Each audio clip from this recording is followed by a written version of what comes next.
Dark nights alone, in the zone. Heart test is done, feel it to the bone.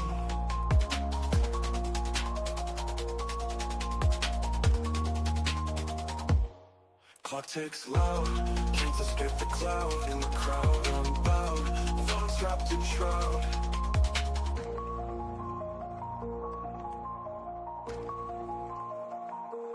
Volcy thoughts race, life's a twisted place. No time to erase, I'll just keep the pace. Streetlights glare, danger's always there. In the lair we prepare, no room for care. Shadow paths we trace, haunted smiles on our face. No dreams left to chase, locked in this space. Silence screams loud, destiny's proud. Can't stand the crowd, darkness is our shroud. Oh.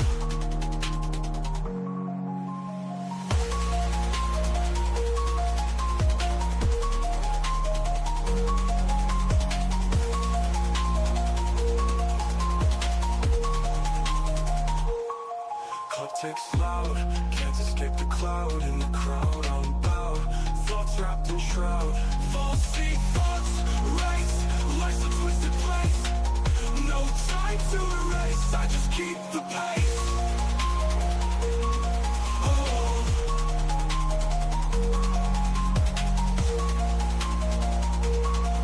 Oh. Streetlights glare, danger's always there. In the lair we prepare, no room for care.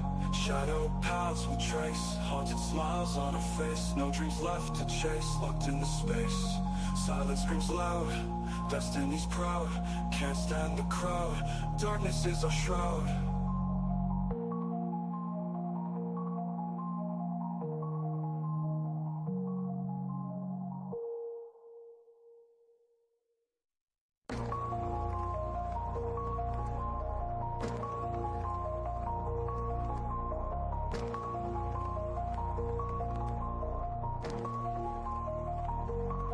Dark nights alone, in the zone.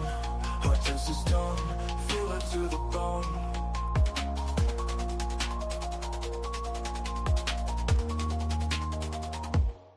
Clock ticks loud, can't escape the cloud. In the crowd, unbowed, thoughts wrapped in shroud.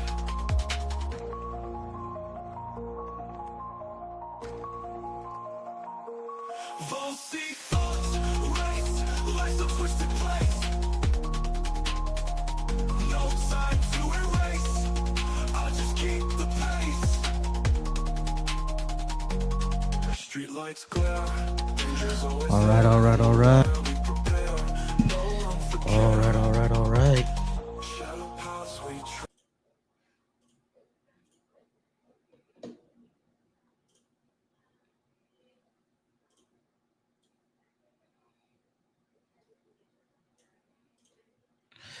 All right, y'all. All right. So we kicking it off. What's going on, y'all? What's going on, everybody on TikTok? What's going on, everybody on YouTube? We starting it off, kicking it off now. Let me just go ahead and play my relax and hold music. All right, y'all. We got the relax and hold music on now. Like I said, y'all, I appreciate y'all. Thank y'all so much for being here. Tonight, y'all see the topic on the board. Last week was my politics week. This is the beginning of my religion week. Ron, how's it going, bro? Aaron in the chat, y'all. Ron is always here to support us. Appreciate you being here, Ron. All right, and y'all, like y'all already know, like if you are calling me over from, I'm good, Ron. So as you already know, if you are watching me from the Deconstruction Junction, if you're watching me from Volcy Thoughts, if you're watching me from the Bash channel, You can always come on through. Oh, whoops. Sorry about that. Cool. You can always come on through and have the discussion with me. Come on through and have the discussion with me if you're watching me from any of those channels.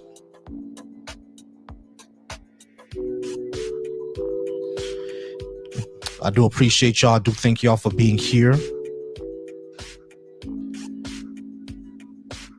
I do appreciate y'all. I do thank y'all for being here. And the call lines are now open. Go ahead and start tapping that screen. Once again, thank you to Aaron for go ahead and sharing this out from the deconstruction junction. And you want to talk about what happened on the board, go ahead and call in that number. Same thing you're talking if you're watching over from Volcy Thoughts, and if you're watching over from the Bash channel.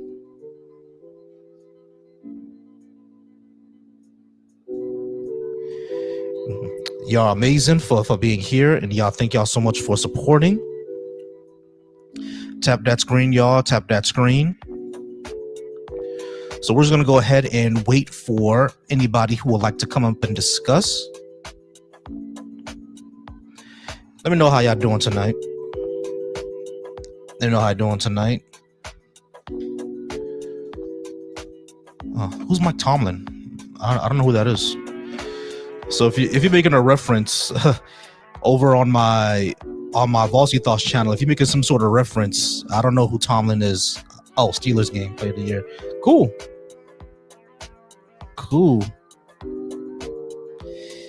Fatty cake. Wifey's in the chat. Wifey's in the chat. She was on camera last time. She made a on camera appearance on my last stream, and I was going crazy. I was going crazy when wifey made an appearance on camera. Well, I know she got some DMs.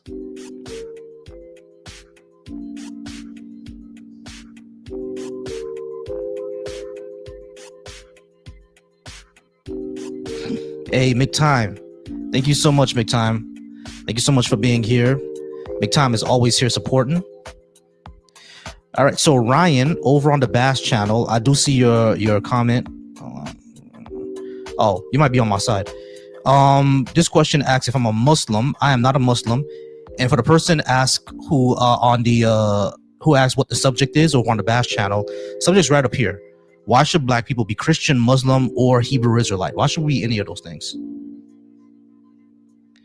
That's the question. That's the topic for today. Why should we be any of those things? Oh, let me drop the call-in number on the Bash channel too. So if you're watching from the Bash channel, the call-in number is now pinned, and the call-in number is right up here. All right.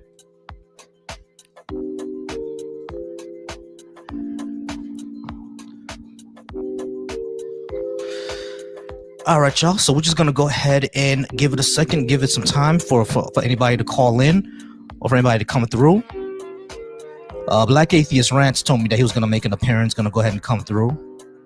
So that's what we're waiting for.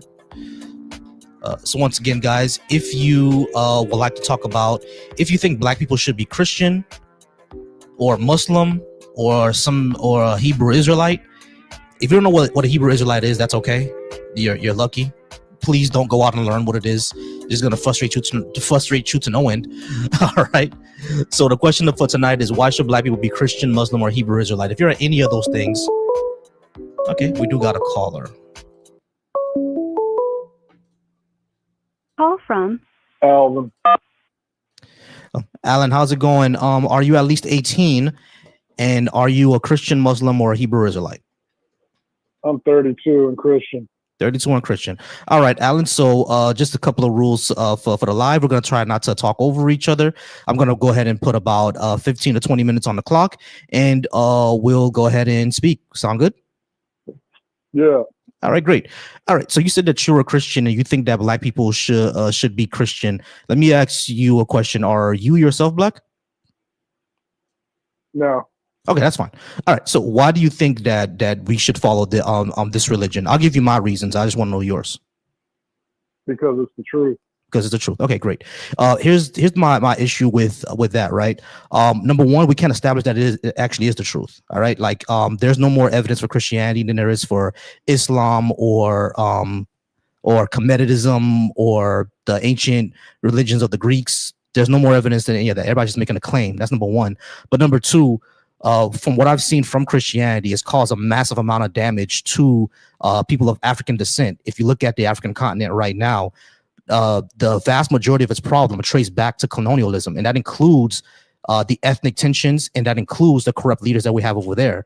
And we got Christianity through colonialism and through slavery. And I don't think we should be following the religion of our colonizers and slave masters. That includes you if you're Irish. If you have any type of Irish ancestry, you shouldn't be Christian either, I think. I think you should go back to your Celtic religion. That's if you're Irish. I don't know if you are or not. But yeah, that's my opinion on that. What do you think?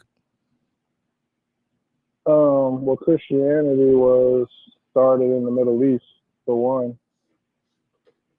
Yeah, it was. I don't deny that. I don't deny Christianity was started in the Middle East. I'm talking about the way that the vast majority of Africa got it was through colonialism and slavery. Now, of course, there's Ethiopia who just kind of converted because they wanted to trade with the Romans, right? But like when it comes to Central Africa, Southern Africa, Western Africa, where my ancestors are from, we got that and Islam through basically colonialism. So I don't think we should be the religion of our colonizers. Well, I mean, I don't know what that means, the colonizers. Okay, the people that colonized where my ancestors are from, Western and Central Africa, were the British, the French, the Spanish, and the Portuguese, and the Germans for a while. They committed massive atrocities while forcibly converting us from the African traditional religion to Christianity. If you look at the map of Africa on the major religions that existed on the continent, you would see that up until the middle 1800s, when the scramble for Africa happened in earnest, you would see that we were our traditional religions, and then around that time, around the 1820s and 30s, that started to decline massively because we were forced to convert to Christianity. So because of those reasons, the fact that we can't establish it to be true, and the fact that it caused this epic amount of problems on the continent, is the reason why I don't think we should be that, especially over here in the West. It upholds white supremacy in a lot of ways. But you said that it's the truth. How do we even establish that it's the truth in the first place? How do you know it's not the truth? Well, my position is that it's not the truth. Is not. But my position is that there hasn't been enough evidence to show that it is the truth. Like, for example, if I were to tell you I have $10 billion in the Bahamas, are you just going to believe me because I said so? Well, no. No, exactly. I haven't done anything to establish that's the truth or not. Same thing with Christianity. I don't have an issue with Jesus existing as a person, but him being the son of God, Adam and Eve, and women being born from a rib, Noah's Ark, Tower of Babel, Jesus dying and rising and then flying to the sky like Superman. None of that has been established as the truth. So we can't show that it's the truth. Has witness and evidence. All that have witnesses and evidence. Okay, cool. What's the evidence that Jesus flew to the sky? What evidence is there for that? There was over 500 witnesses that witnessed that. There wasn't 500 witnesses that witnessed Jesus fly from heaven. Paul said that was in the Bible. Paul said, yeah, of course, but the Bible simply saying something doesn't make it true. Why? How does it make it true? Did anybody alive see George Washington? Yes. Well, not alive today. George Washington. Is there what? Is there evidence that George Washington was alive? Yes. But how do you know that? We have pictures of him. Yeah, there's pictures of him. There's bodies of him. There's his contemporaries. Right. There's his own writings. Jesus ain't write nothing. How do you know that he was alive? How do you know that he was alive? I just told you we have his body. We have his body that he was. That's one thing. We have his dead body. Number two, we have his contemporaries that actually wrote about him. Number three, we have his own actually. Hold on. We actually his own actual writings. That's number three. And on number four, we have his own enemies that describe him existing. Like, listen, I don't have any issue with Jesus existing. That's not the problem. I have an issue with the supernatural claims. We cannot prove that. But there was witnesses. I just proved it. It's in the Bible. The Bible saying that something supernatural happened does not mean that something supernatural happened. If that's the case, You might as well believe like the original Odyssey story, not the Christopher Nolan movie that just came out, but in the original Odyssey story, there's a whole bunch of supernatural stuff happening, like Zeus intervening in the Battle of Troy. But you don't believe that, do you? I don't know. I don't know about none of that. Right, exactly. But what I'm saying is that these ancient stories all had supernatural stuff happening, but you don't accept those as true. So why should we accept Christianity as true, despite it saying there were witnesses? I didn't say those weren't true. I don't know nothing about none of that, but I know the Bible is the truth. Right. You're saying that the Bible is the truth simply because the Bible says it's the truth. That doesn't follow. No, because the evidence is there. They got the shroud. They got the blood of Jesus. The Shroud of they never had the blood of Jesus. Ron White lied about that. And the Shroud of Turin has been dated to the Middle Ages, like the 1300s or something like that. No, it's proven to be true. It's proven no, it wasn't. It's his blood. No, it wasn't. It wasn't shown to be blood. Agree on that, but it is. No, it's there. There wasn't, bro. But brother, listen to me. When it comes to the Shroud of Turin, right? First of all, Ron Wyatt lied. He's never had the blood of Jesus. He lies about all that. When it comes to the Shroud of Turin, when they test it, when they measure it, they show that this goes to the Middle Ages, to around the 1300s when the Shroud of Turin was done. Now, they don't know exactly its ingredients or how they were able to replicate something like that. They don't know that, right? That part is a mystery. But as far as when it was made or when it comes from, every time they test it, it's from the Middle Ages, the 13th century. Well, that's not true, but sure. No, that is true. You can look up what I'm saying. I'm not just. No, I already looked it up. I know it's the truth. I know it's evidence. So. Okay, there was a team that tested it back to around 30 something AD, right? But their methods were not scientifically sound, essentially. Like, they've been criticized multiple times for that. Like, their methods weren't scientifically sound. When they actually do scientifically sound methods, it always dates back to around the 1300s. The earliest is about the 1000s or around the 900s, but way after Jesus supposedly died, right? No. Yes. No. Yes. Do you really think I'm making this up? Like, you said you looked this up, right? If you look this up, then you know what I'm saying is true. I know it's true. I know you don't know what you're talking about. No, I do know what I'm talking about, dude. What did I say that was wrong? Did scientists not test the Shroud of Turin and show that it came from the 1000s at the earliest? I don't know where you heard that from. Okay, what did you hear and where did you get it from? I researched it. Okay, and when I researched it, that's what it shows. What did you research that shows something different? We just have to disagree. Okay, what source are you going from? I'll go ahead and pull up my source. What source are you coming from? For what? For the Shroud of Turin. No, I looked this up months ago, years ago. It's true. Okay. I'm not about to look that up right now. All right, so there was a radiocarbon dating of the Shroud of Turin back in 1988, and it shows that the samples were found around 1260 to 1390 AD with about 95% accuracy or confidence. This was a radiocarbon dating that happened back in the 1980s, and that's been redone several times. Like, I literally just looked this up just to make sure that I was correct, right? So just to make sure I was correct, I went ahead and looked it up to see if I was correct, and exactly what I found. It's the blood of Jesus on there, bro. They've never tested the blood 100%. Of Jesus on it, bro. 100%. No, 0%. 1,000%. 0%, my friend. There was no blood on it. Okay, well, we just had to disagree. Do you know the most successful rehabs on earth are faith-based, Christian-based? So there's no scientific method, there's no therapy, there's no medicine in the world that's more successful at curing drug addicts than faith, than Christianity. That's incorrect. The 12-step program was created by Christians, right? And it doesn't actually tell you to believe in a Christian God. It just tells you to believe in a higher power. That doesn't necessarily have to be the Christian God. That's number one. Hold on. That's number one. Hold on. I'm talking.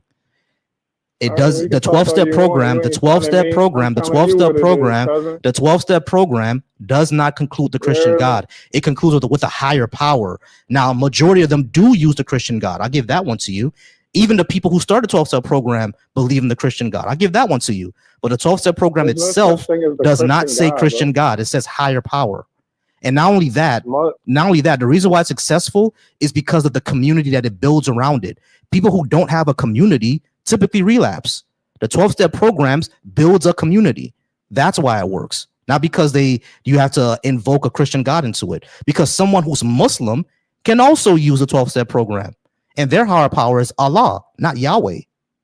Well, they're probably the same. But yeah, like anybody from any type of religion can use the 12-step program. Even if you're not religious, you can use the 12-step program because it enforces higher power. Now, I can tell you that it does steer you to Christianity. I'll give that to you. But the reason it works is not because of Christianity. It's because of community. And secular ones have been shown to be effective as well.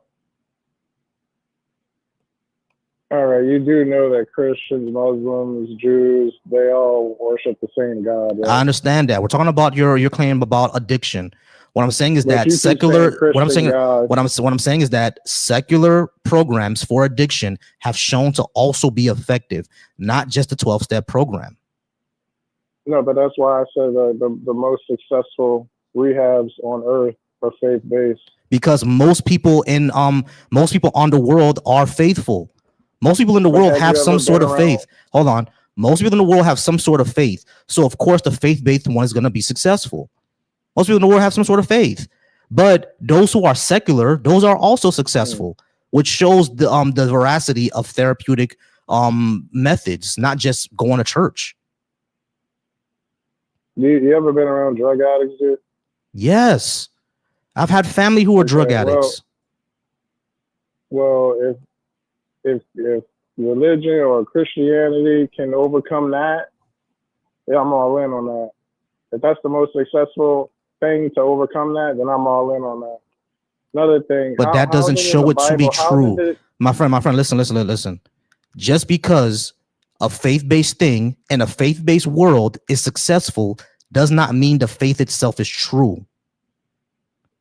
Right, but the most successful thing is we're just gonna throw that away, even though it's successful, right? I understand the 12-step program is successful and it's popular. Everyone understands that, but that's not my point. My point is that just because a faith-based thing in a faith-based world works does not mean the faith itself is true. It works because of community, not because the faith is true. All right, well, I'm 2-0 right now. So no, you're 0. You're 0-2, bro. You're 0-2 because you still haven't addressed the fact that I actually brought up a scientific journal that shows that the Shroud of Turin was from 1200s. You just said nuh-uh, and you haven't addressed the fact that the 12-step program works because of the community it builds around it. And I told you that secular programs also work and are also shown to be highly successful and are even shown to be more successful and have less relapses than the 12-step program.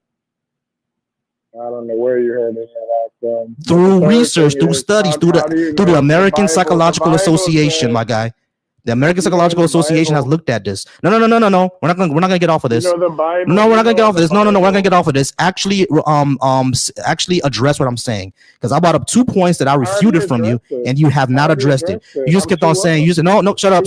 No, be quiet. You just kept on saying, no, you don't win. You don't win at all. I win. 0-2, 0-2, my guy. 0-2. 0-2, my guy. So the third thing is, all right. So we have 1 minute left. We have 1 minute left. We have 1 minute left. Hold on. 504. Stop. How did they stop. We have 1 minute left. We have 1 minute left. This is my stage. You don't tell me what to do. We have 1 minute left. Do you have anything else to say? So how did the Bible know that the eagle flies higher than any other bird? How did they know that thousands of years ago? How did they know that? The Bible says the eagle flies higher than any other bird. You sure? Yes. 100%. How did they know that? Was there GPS back then? I don't know how they knew that. They probably guessed. Oh, by the way, I looked this up. It doesn't say that at all. It's just a coincidence. Hold on, my friend actually looked this up. The Bible doesn't say that. Yeah, so now you're just making shit up. Thanks so much for being here. The Bible doesn't say that, y'all. I looked it up to make sure he was telling the truth because I never read that. So I already know he made that shit up. All right, guys, thank you so much for being here. You guys are amazing. Once again, if you're watching from Volcy Thoughts channel, thank you so much for being there. Thank y'all. I appreciate y'all for watching me over on Volcy Thoughts. If you're watching me over on the Deconstruction Junction, once again, I thank y'all for watching me there. You guys are amazing. If you're watching me over on the Bash, thank you so much for watching me on Bash. You guys are amazing. All right, thank y'all so much.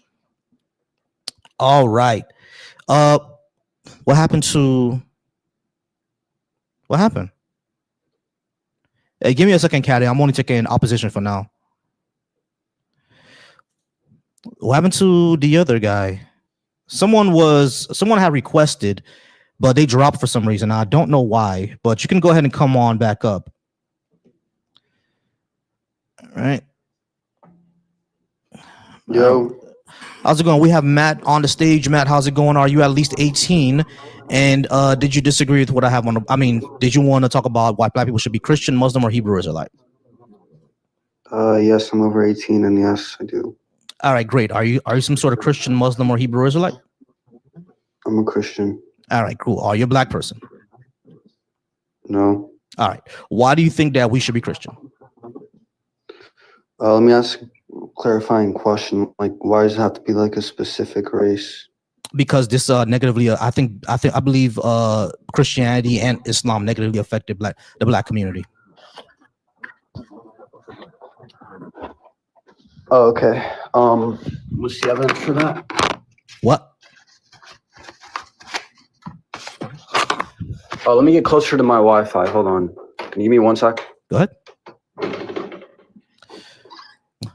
All right, guys. Like I said, what's the evidence for that? Evidence for what? That Christianity negatively impacted the black community? That they... Yes. Colonialism. Let me get closer. Hold on. My bad. Hold on just 1 sec. I'm in a bad area. I'm in a bad part of my house where the Wi-Fi doesn't pick up. Hold on. All right, cool.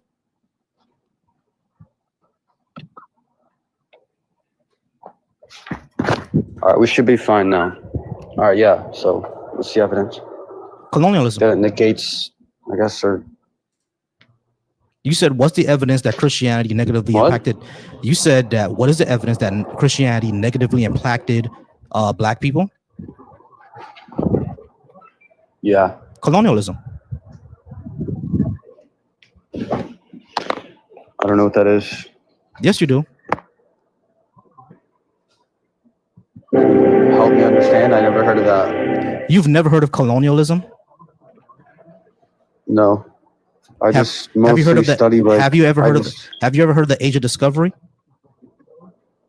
It sounds familiar. I want to be honest, when it comes to like the Bible, I only study like the contradictions that people like to bring up, or like the physics or the science or the history. Give me a second. 720. Give me 1 month. I'll be right back with you. Okay. Thank you so much. So hold on. Let me get this. Let me understand this correctly. Colonialism is not biblical history. It's world history. You've never heard of Europeans going to Africa, trading slaves, and then carving up the country. Like, why do you think Nigeria speaks English instead of Yoruba? I don't know. Black history. No, it's not black history. It's world history. Colonialism is literally world history. You telling me that you graduated high school? To know this? Yes, you graduated high school without knowing what colonialism is? I don't know what that is. I don't study history. I don't know what you're talking about. Do you know what the transatlantic slave trade is? The what? The transatlantic slave trade. Do you know what that is? Yeah, that sounds familiar. It sounds like all these things sound familiar, but I don't study history. Matt, how old are you? I'm 21. You're 21. You graduated high school. No. Oh, you didn't graduate high school? Dropped out of school. Okay, that's why. That's why. When did you drop out of school? 9th grade? No, 2nd grade. Okay. All right, guys. I'm going to go ahead and move on to my caller. All right, 213. I'll call you Yeah. next. 720. How's it going? Are you at least 18? And do you think black people should be Christian, Muslim, or Hebrew Israelite? Yeah, I'm 42, and definitely not Christian, definitely not Muslim. And as far as Israelite, when you say black Hebrew Israelite, that's actually like not what we go by.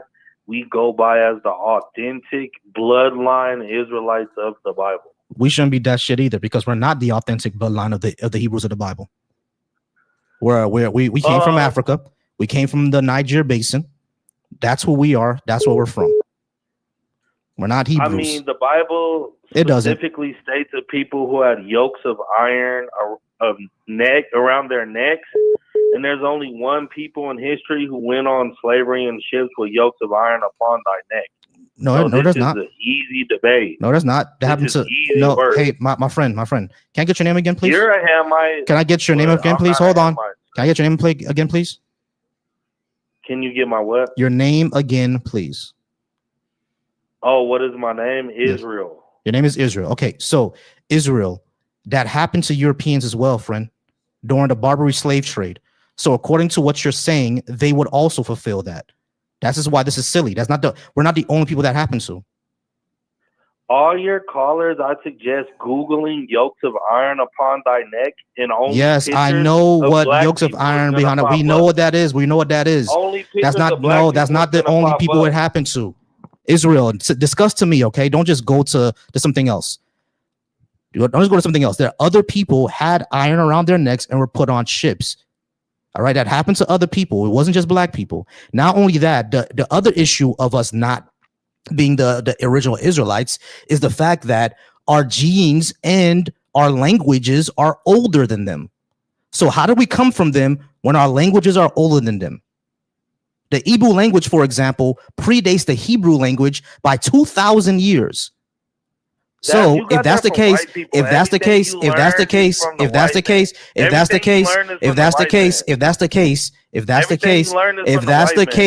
how exactly are we those people if our language is older than them? This doesn't come from white people. This comes from African scholars. They were able to trace back the Hebrew language of Western Africa, and it predates Hebrew by 2,000 years. So how exactly are we Hebrew? That's a lie. That's a lie from the pits of hell. An African soul. Okay, I'm gonna go ahead and call back the other person, but right after this. All right, we're gonna talk to Lift. How's it going, Lift? Are you at least 18? And are you some sort of Christian, Muslim, or Hebrew Israelite? Yes, sir. I am more than 18, and I am a Muslim. Okay. Are you a black person? Yes. All right, cool. I don't think we should be a Muslim either. Why do you think we should be Muslim?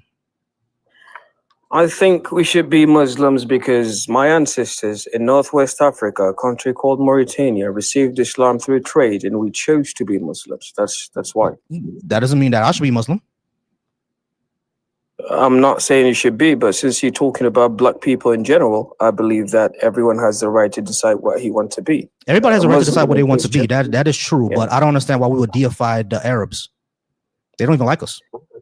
We're not deifying Arabs. We're just deifying God, Allah. I mean, the most gracious one. Is Allah? Muhammad is just the prophet.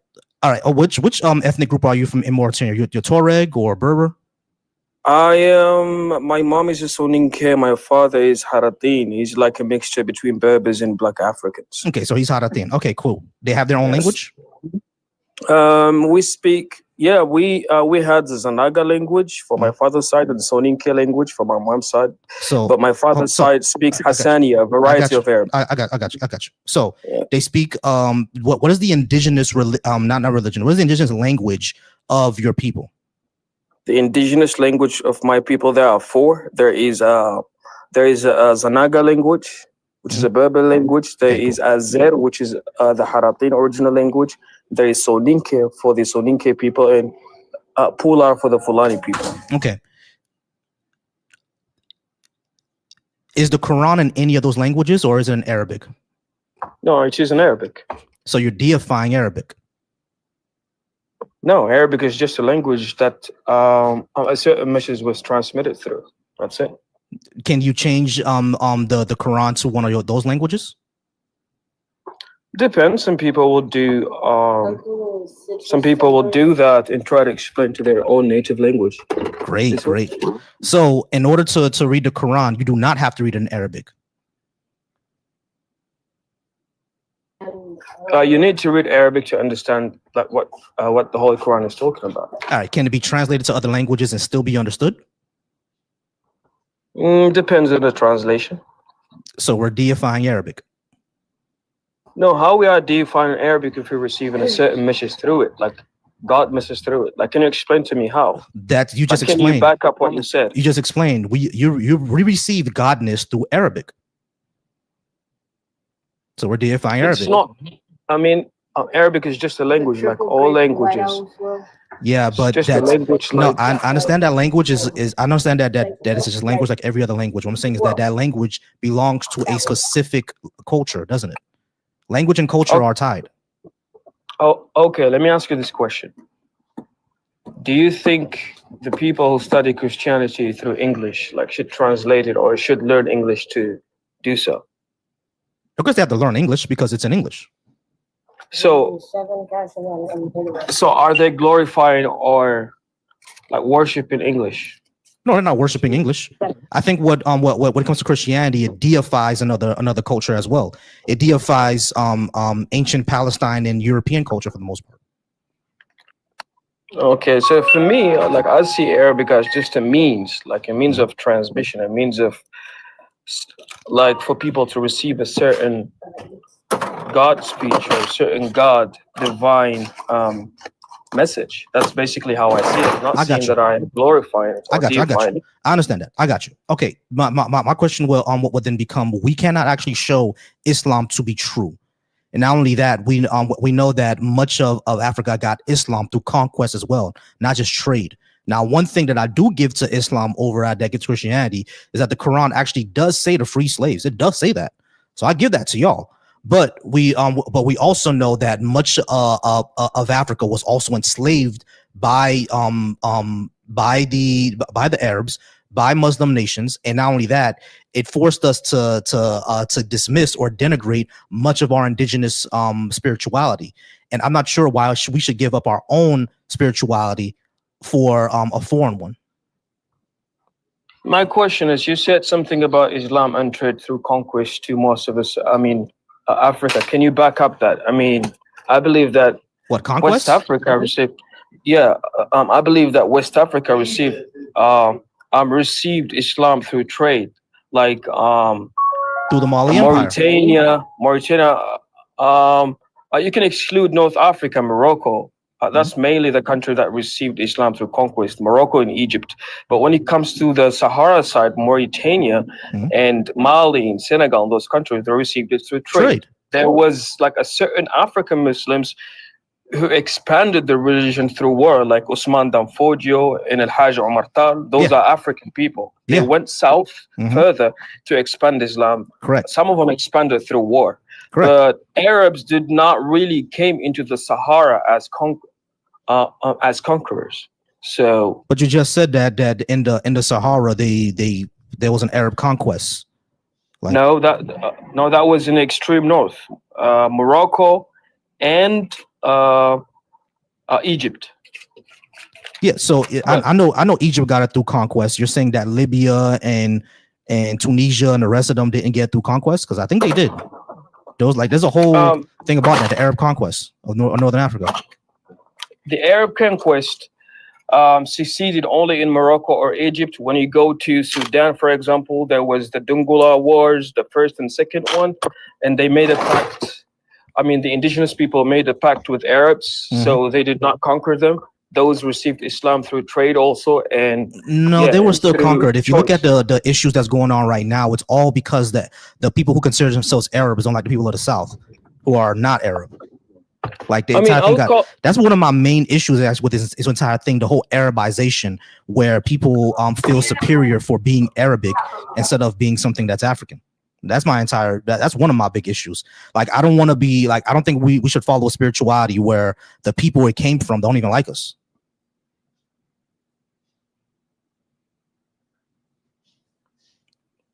That makes sense to you, Liv? Yeah, but I would call it like a political issue, because in Darfur we have people that are speaking Arabic and there are Muslims and they are being also No, I agree. exterminated. No, I agree. I agree. What's going on in Darfur is largely a political ethnic issue, right? But the ethnicities that are doing the conquering in the genocide, a lot of them view themselves as Arabic. You know what I'm saying? So that's exactly my entire position on this thing. Like it really makes us give up our own indigenous religions. Like, for example, your people had their own indigenous religion before Islam, right? Yeah. Yeah. Why give that up? Some sort of waqism, like what is in Somalia. Like people believe in God, but like their own way. So when they received Islam, it was kind of not. I'm sorry, give me 1 second. 601, how's it going? Hold it for me, please. I'll be right back with you. Thank you so much. No problem, bro. No problem. All right, I'm sorry. Go ahead. You talking to me? Yeah. Go ahead. I'm sorry. Yeah, so what I was saying, people, like most people in Africa had their own religions. Some of them believed in God in their own way. Like, for example, Somalis, they believe, Somalis or certain tribes, they believe in something called Waqism. They believed in Waq, which is like a creator that they cannot see. Correct. So when us and those people received Islam, we noticed that it was not really that different from what we believe in. So we took it by choice. That's the main reason. Okay, I got you. So basically, they had their own indigenous religions, and it was like Islam is not that different from what we're doing, right? Exactly. Okay, great. So what about everybody else? Everybody else, for example, like the Fulanis, they still have their culture, they still speak their language, but they are Muslims. They speak Arabic too. So Islam did not really take off their identities. It was just added to them, and it is right now part of their identities. But their own indigenous religion, is it considered haram or demonic? Yeah, according to the messages of Islam, we have to believe in only one God and Muhammad as the last prophet. So and basically, it is some some type of I got you. But what I'm saying is that's completing. I got you. What I'm saying is that's my problem. I mean, why should we give up some our own indigenous cultures and spirituality, our own spiritual heritage for something foreign? Especially since we can't show it to be the truth. That'll be my own problem. Like foreign from where? Are you saying that if the message came to a different group and those group transmitted to other people, that should be considered foreign and just be even if it's the truth? It's definitely foreign. It is foreign to Africa, but I don't really consider it foreign because I believe that the Middle East sits on a African tectonic plate. Even though it sits on the plate, that doesn't mean that it's not. And Arabic also is an Afro-Asiatic language. It is from the family of Afro-Asiatic. We know that. We know that. It's still foreign to the African continent. Just because it sits on the plate doesn't mean that that is not foreign. Like the reason why I find this kind of crazy and silly is because India is part of Asia, but India doesn't sit on the Asian plate. You know what I'm saying? So it's like these are a type of like things that sitting on a plate is not what matters. What matters is that is it sitting on the actual continent itself, the borders of the continent that we said, is it there? And it's not. Why, John? Okay, may I ask you a question? Sure. What's the alternative for you? The alternative for me is either one, nothing at all, or two, your indigenous spirituality. And let's go back to our indigenous spirituality. What have we accomplished with? We don't know because because both Islam and Christianity deleted all of that. Well, at least colonialism did. Once, I'm wrong. I should correct myself. You're correct. I should correct myself. Colonialism deleted all of that because when it comes to something like colonialism, right? When it comes to European colonialism, they definitely looted all the treasures, right? They looted all the treasures, burned down the palaces. So now we really don't know. When it comes to Islam, again, a lot of our spiritual tradition was built around storytelling, was built around animism and masks and totems and stuff like that. Because Islam came in, all that was considered haram. We burnt all those things. Right. So now a lot of our cultural history and languages and philosophies, they left when we accepted Islam and Christianity. I agree, but let's say that, animism is, or like for me, animism like did not do anything for Africans. They like, since people were animists at that time, they were not able to do a lot of things. Of course, they achieved certain things. For example, they built their own things in their own societies, but still did not really reach the level to be as civilized as us today. And So like, I what you believe just said, is my entire issue with this. Who told you that? Like, because that's not true. history. I mean, history. No, it doesn't. That's a whitewashed history. That's an Arabized history. But it doesn't actually mean that. Like this is the lens that we see through foreigners. Within our own history, we see that there were advances, right? Like the walls of Benin, like the Dogon people knowing about, star formation, not star formation, but knowing about certain stars before any religion was there. We had our own thing going on, but the reason why we don't know about it is because number one, colonialism, and number two, religiosity, accepting another religion, made us think that our ways of teaching, our ways of spreading knowledge were therefore sinful or demonic. And now we lost all that knowledge. You see what I'm saying? That's what I'm saying. But if you look at anthropology and people who still have the animism, everything like that, you would see that a lot of that knowledge was kept. Let me give you one example before you go. I promise I'm gonna let you go. But let me give you one example, right? One example is that right now, astrophysicists have said that the future always exists, right? It exists in your now. And this is because of the Andromeda paradox, where if I'm sitting in one place and someone is walking next to me, and in Andromeda, the galaxy Andromeda is actually 5 days later than it is to me. You see what I'm saying? Which means that they're in the future to them, and I'm not. You see what I'm saying? When it comes to African, some African cultures, I forgot who it was. I think it was in Central Africa, but they had the same type of idea where the future always exists and we're in the now. You see what I'm saying? We're just experiencing our now, but the future is still there. They've already had that. You know what I'm saying? But if we were allowed to develop naturally without any type of outside interference, that thought process would have been in the scientific method hundreds of years ago before we were able to detect it and figure it out. You see what I'm saying? This is one of the damages I see about outside religions coming to us. We do have advances, but they were deleted by us accepting another religion. I know that was a lot. I'm sorry. Go ahead. I mean, I totally understand what you're talking about, the dimensions. I mean, I saw that through science and I saw it through Islamic religion too. There are hadiths that talks about this. But for me, I believe that religions contributed in a certain way. Like it did not really hold us back from achieving what we want to achieve. It just added on. That's what I believe and what I think. But also, this is a human issue. People would move, would migrate, will fight. So why would we not try to start from now and do something and trying to work and put ourselves like to a certain level rather than just keep, let's say, crying about the past and crying about what has happened to us? Why don't we just like believe in what we believe in and just contribute scientifically to the world and do something that will make us develop and grow like other people?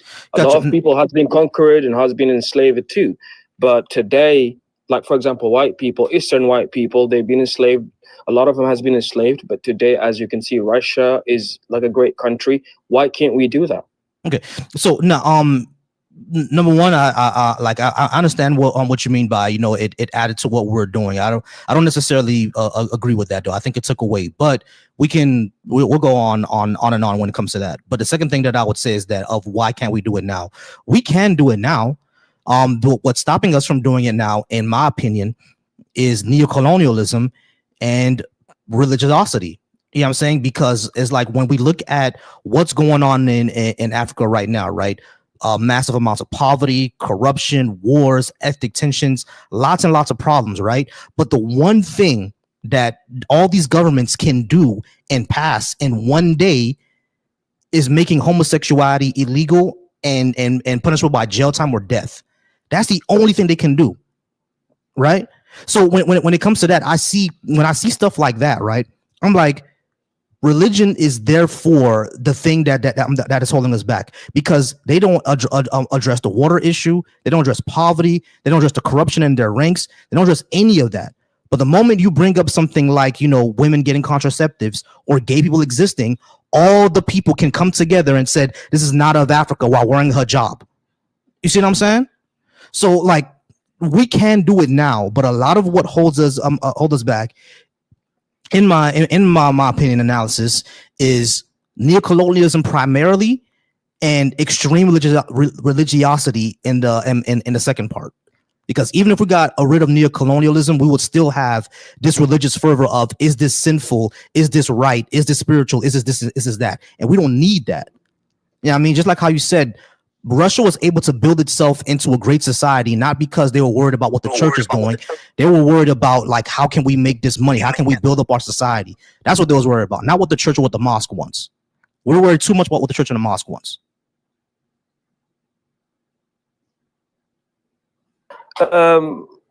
I kind of agree with you at a certain point when you said that we should not go back to those retarded way of thinking for some scholars and for some people, like those who focus only on women and certain things that are not really important. But I would say that there are movements that are trying to go beyond that, trying to include science and think in a scientific way where they can contribute to the development of their societies in Africa today.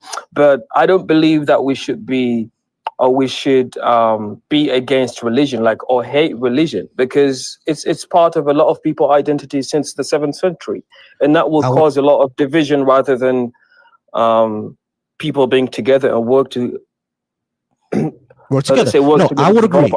I would agree. I'm not an anti-theist. Now, a lot of people on my side are anti-theist. I'm not an anti-theist.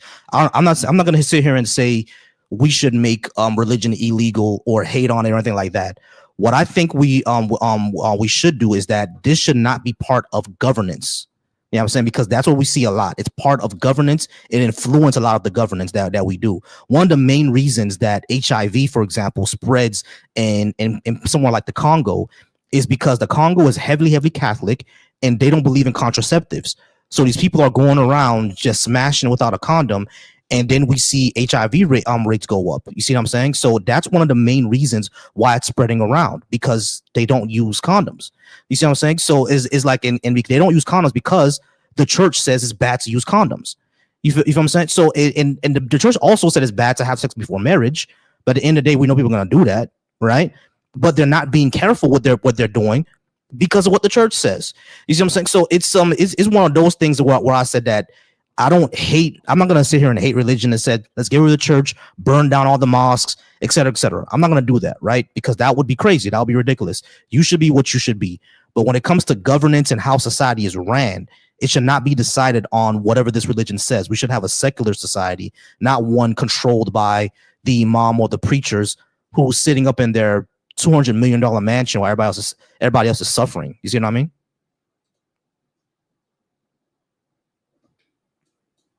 I kind of agree with you on that point, because I am kind of a progressive person. I believe that religion should not be part of governance. And yeah, basically, I agree with you on this one. Okay. Thank you anyway for having me up. Hey, not a problem. Hey, we do have 1 minute left, but I appreciate you. Hey, come back on next week, because we could definitely still have a talk on it. Black Atheist Rants is definitely gonna talk about why he thinks we shouldn't be Muslim either. We didn't get much into that, but hey, I appreciate you and I respect you for coming up and having a lovely conversation. All right. Thank you very much. Not a problem, Diff. All right, guys. All right. So just so y'all know, those are the conversations that I always want to have. All right. We don't need to be contentious, fight each other, or call each other stupid or be insulting. All right. Let's go ahead and keep it moving. Y'all, the phone line is still open. We have MacBeat. I do apologize, man. We have MacBeat on the stage and we have Baraka on the stage. Baraka, if you stay on Teacup for too long, it'll drop you automatically. All right. So it won't be me. It'll be the system that's dropping you if you stay on Teacup for too long. Mac, give me 1 second, please. All right, guys. Thank y'all so much for being here. Thank y'all for being part of the stream. If you're watching over from the Bash channel, the Black Atheists, Agnostics, Skeptics, and Humanists channel, thank y'all for being here. The phone number is right there. If I answer and put you on hold, please be patient because you are in a queue. Okay. If you're watching me over on a Deconstruction Junction, once again, I'm not reading the comments. So if you are responding to anything I say or want to talk to me, go ahead and call in here and you'll just have to wait. Okay. And if you're watching over on Volcy Thoughts, once again, thank you all for being here. Thank you, Waldo, for always being here to support. Thank you, McTime, for always being here to support. Thank you, Weed Bro, for being a great mod. If you disagree with what I have to say, call in. You'll be put on hold, and we will talk. Magbeat, how's it going, Magbeat? Are you at least 18? Are you Christian, Muslim, or Hebrew Israelite? And are you a black person? Yes, no, and yes. 1 second, please. From Lorenzo. Hey, Lorenzo, you live with me? Please hold for me. I do have someone in front of you. Give me 1 second, please. Thank you. Appreciate you.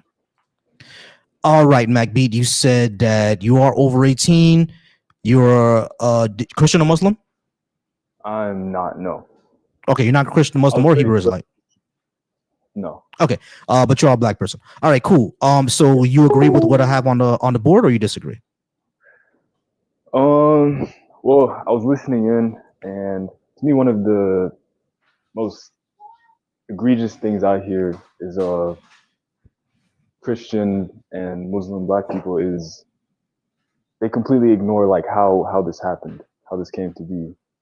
You know, most Africans were not Christian, Muslim. It seems to me a lot of them tend to like ignore this history of this violent history, how it was like forced into the culture. Yeah, no, of course.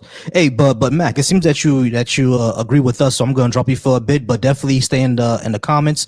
Definitely support, and if I run a panel in about the next maybe 30 minutes to an hour, I'll definitely bring you up. All right. All right, appreciate you. All right, Baraka, are you there? Before I call somebody else back. You there, Baraka? All right, we're going to call someone back. Who else I was gonna call back? I said I'll call back 213. Let me call 213 back.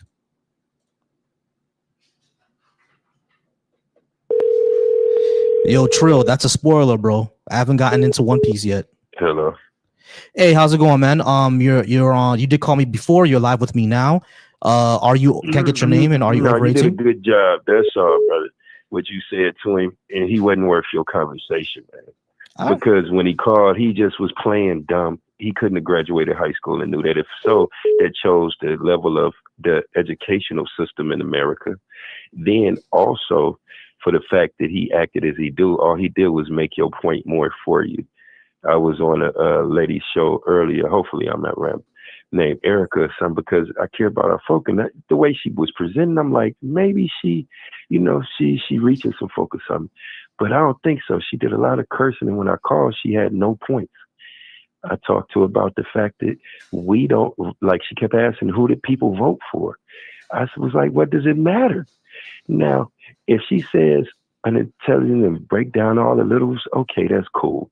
But on an overall scale, the communities that are autonomous, taking care of self and doing for self, don't have the same disparities as far as rights concerned with us. Before segregation ended, we had hospitals, buses, airplanes, airports. We lost everything, and everybody else got our money. Gotcha. I told her, hey, but we brother, about I do gotta call somebody sorry. else. No, all good. But I appreciate you, man. Definitely staying alive. Thank you so much. All right. You're great, man. You have a good day. You too. All right, yeah. So I'm sorry, I just couldn't stay on with them because we did have other callers. But I appreciate you, man, for calling in. All right, 213. Thank you so much. Call from Cortez. All right, 908. I'm sorry, I didn't get your name. Can I get your name again, please? Cortez. Cortez. All right, Cortez. Are you at least 18? Are you Christian, Muslim, or Hebrew Israelite? Are you a black person? Yes, I'm African, and my age is 39. All right, you're African, 39, Christian, Muslim? Christian. Christian. All right, cool. Now you said you're African, Western, Southern, Eastern? For me, I do not know my heritage when it comes to the African culture. Okay, so you're American then. I'm African. I live in an American land, but I'm African.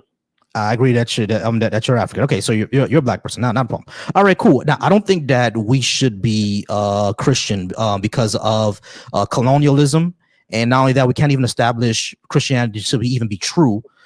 So because of those two things, I think being Christian and being a black person is untenable, in my opinion, and that we shouldn't be that. Why do you think we should be? For me, being a follower of God is not about a culture, it's about a principle. It's not about a culture, it's about a principle. All right, what principles would those be? Number one. And number two, can we have those principles without being a Christian? Yes. Okay, so we can have those principles without being a Christian. So what makes Christianity necessary for black people? I think for all cultures is that humanity can't build a kingdom without a leader outside of themselves. We can't build society without a leader outside of ourselves. I can agree with that, right? But that doesn't mean that Jesus is now the leader or that Christianity or pastors should be the leaders. Doesn't mean any of that at all. Yes, a pastor is mankind. Jesus is a entity. When it comes to Jesus, Jesus built a kingdom for all souls to rest.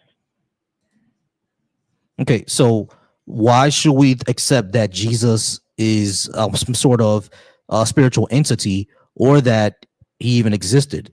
Now, if you're going to say that, he existed because scholars said so, et cetera, I'll say this. I don't have any beef with Jesus existing, right?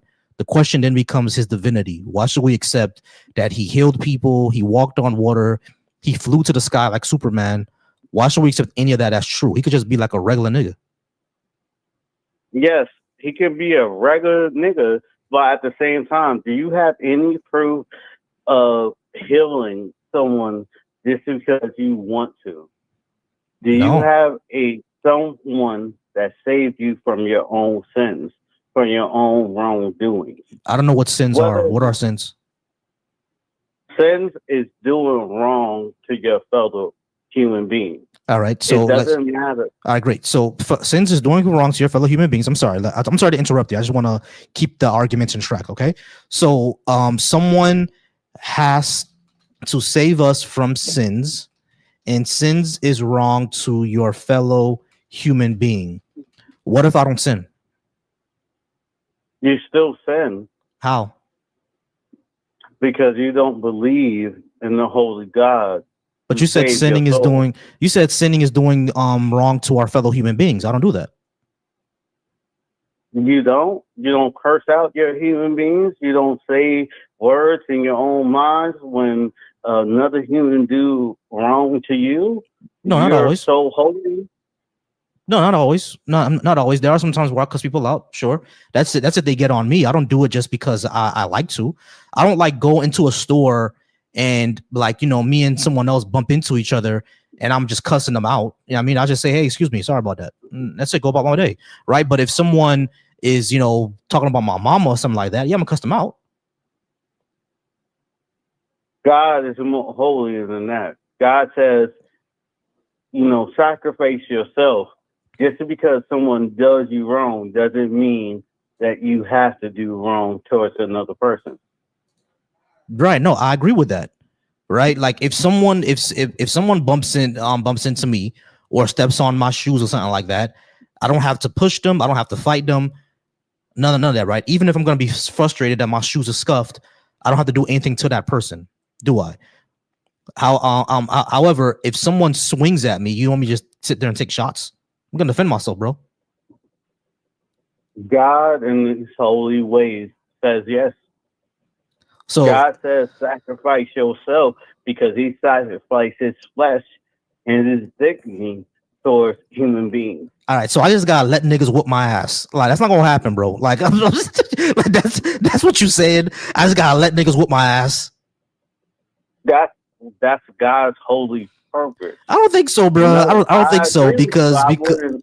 because in the Old Testament, like God was sending the Israelites to like beat on motherfuckers. You know what I'm saying? So I don't think like it's God's will for me to get my ass whooped. Like I don't think so. I think God wants me to be defending myself. But here we still have a problem, bro.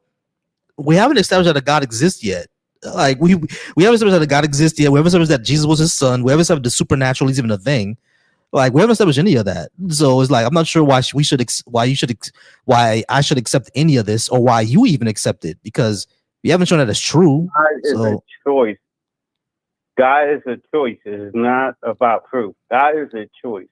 God is a choice. Okay, so between the choices of this mouse and this mouse, God is the choice, like that, right? Because I have two choices of mouse right here. Like this is a mouse and this is a mouse. I have two choices. One is black, one is gray and black. So I can choose the gray and black one if I want, right? That's how God is. God is that type of choice. No, it's a purpose. God is a purpose. Wait, hold on. Is he a purpose or a choice? I'm confused. Which one is it? Purpose or choice?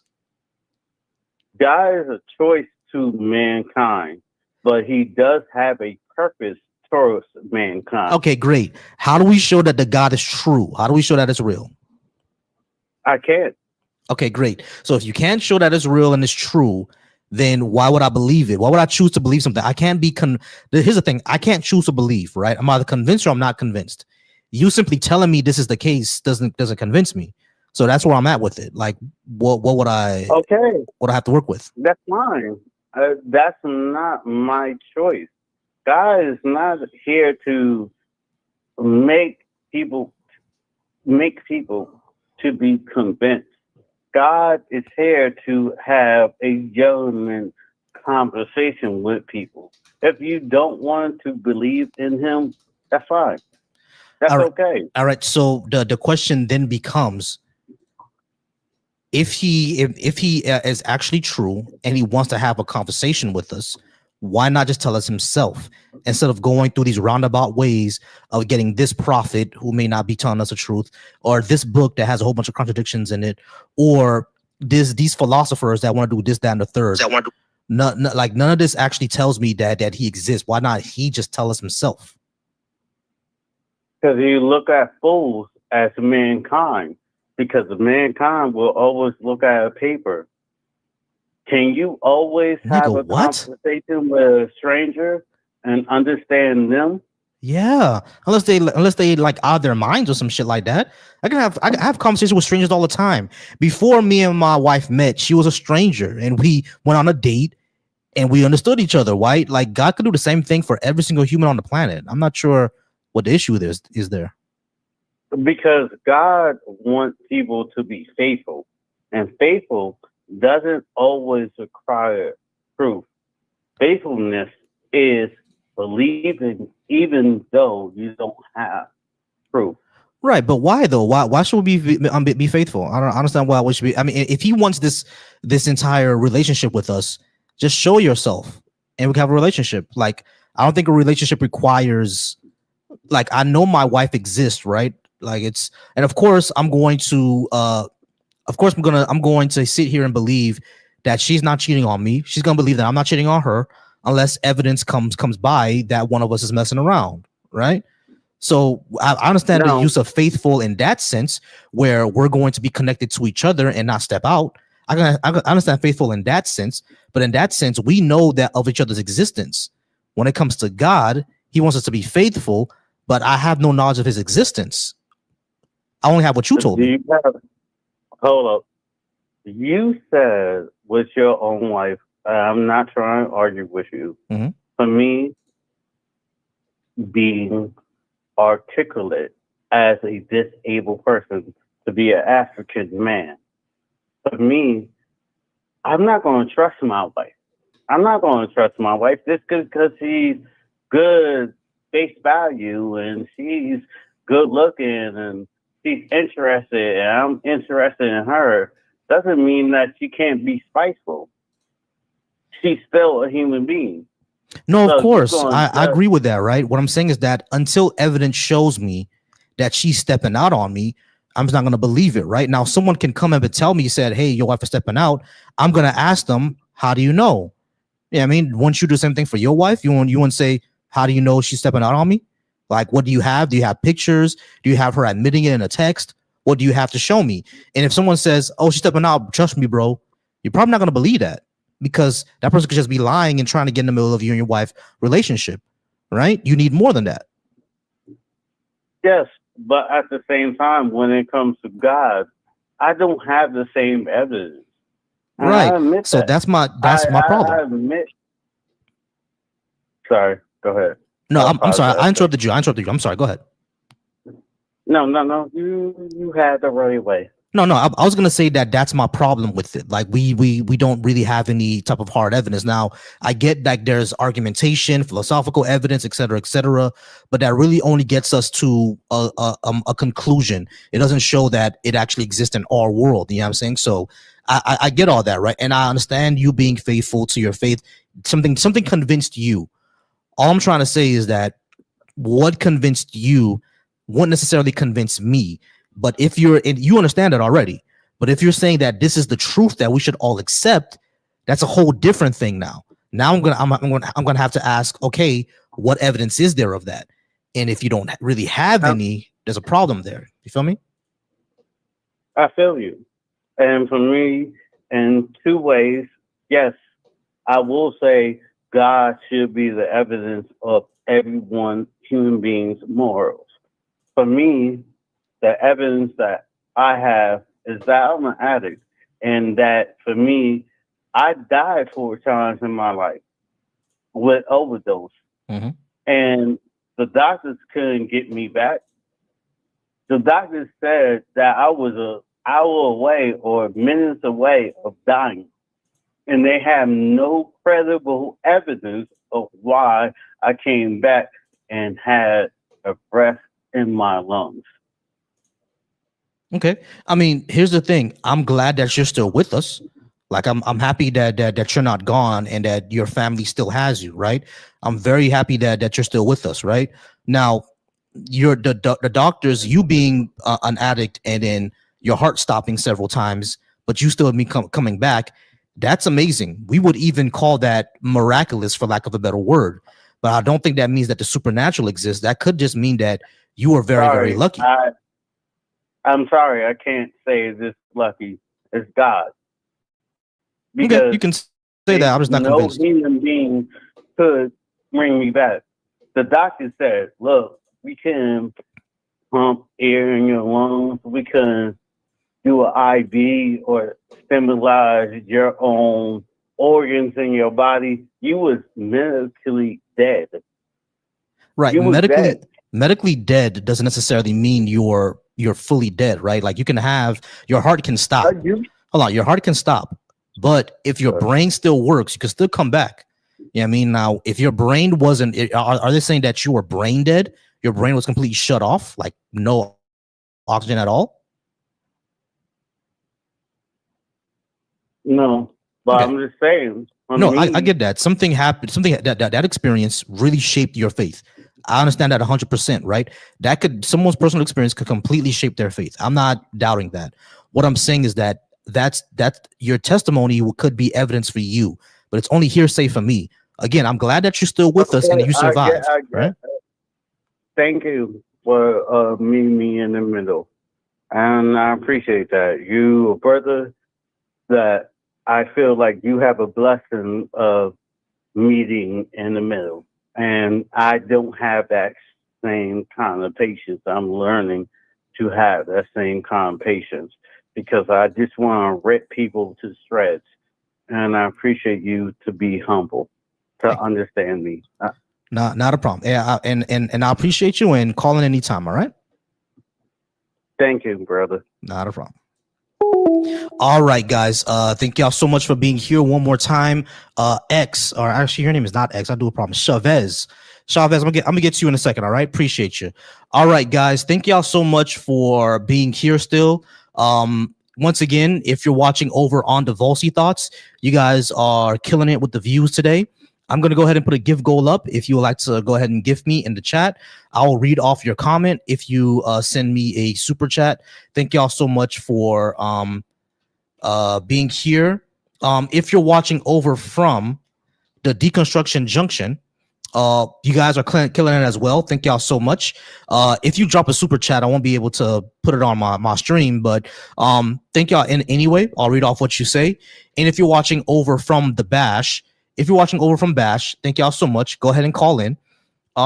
If you disagree with what I have on the board, let me just set this up really quickly, Chavez. I'm gonna be right back with you.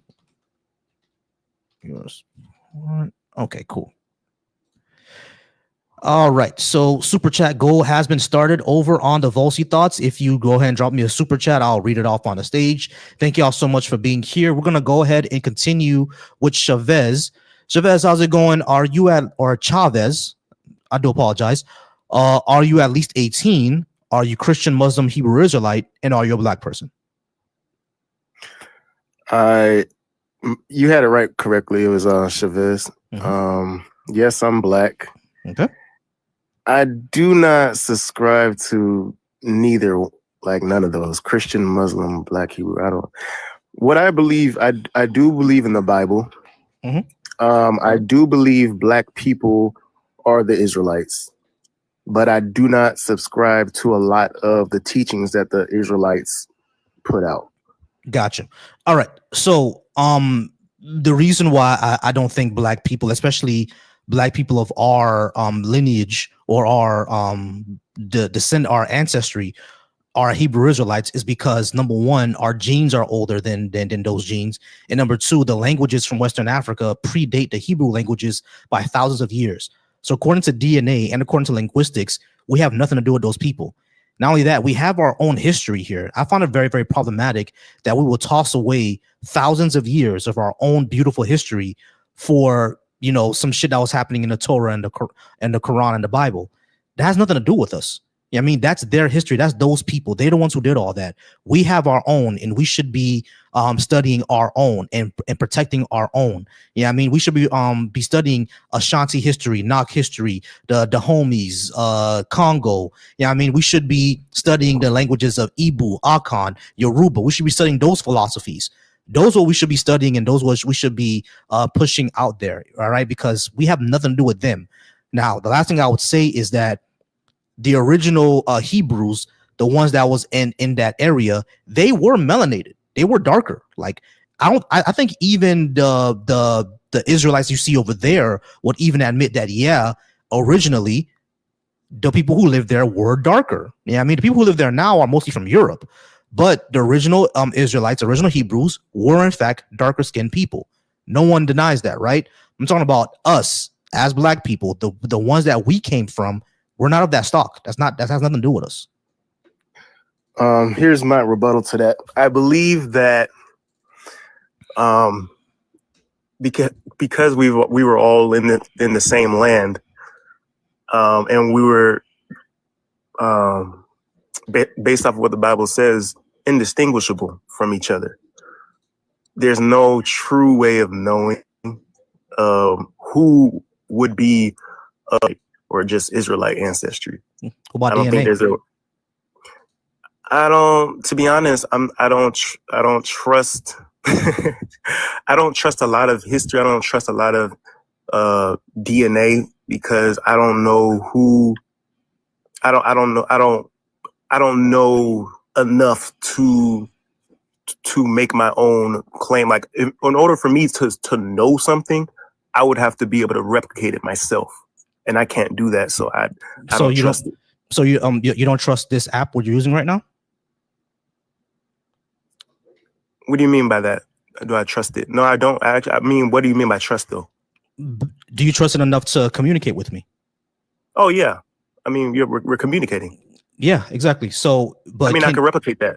I can open up this app and I can communicate with you. That's different than giving your DNA away. Wait, hold on. Give me 1 second. What I'm saying is that you said that you don't trust something that you can't replicate, right? But you cannot replicate this app because let me ask you a question. Are you a computer programmer? Yes. You're a computer programmer. Okay. So you're a computer programmer, but this app takes more than computer programming, doesn't it? Of course. Okay. Can you build a satellite and launch it into space? No. Right. So you're not a rocket scientist. You're not an engineer that builds satellites. You're a programmer. You can make the program, but that program depends on multiple other disciplines, right? Correct. Right. So this is what this is about. You know that you don't have expertise in those other programs, but you trust those because you've seen it work. The same thing with DNA. We've seen it work.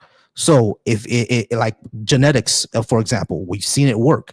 We know that when this person has these certain genes and this person has this certain genes, their child is most likely to have certain genes, and we can trace those genes back, et cetera, et cetera. So we've seen this work, right? So now when it comes to DNA, the DNA that we've seen, the haplogroup that people from Western African descent from, like myself, who's Haitian, I have a certain haplogroup that aligns with Western Africa.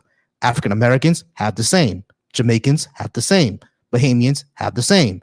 Black Colombian people from South America, they have the same.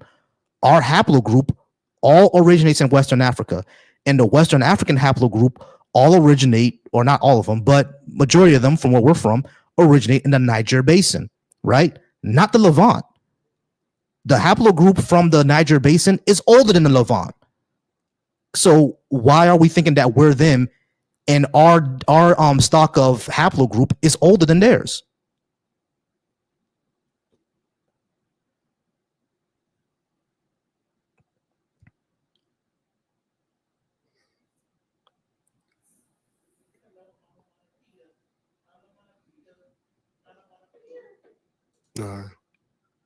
Make sense? Sounds like my connection.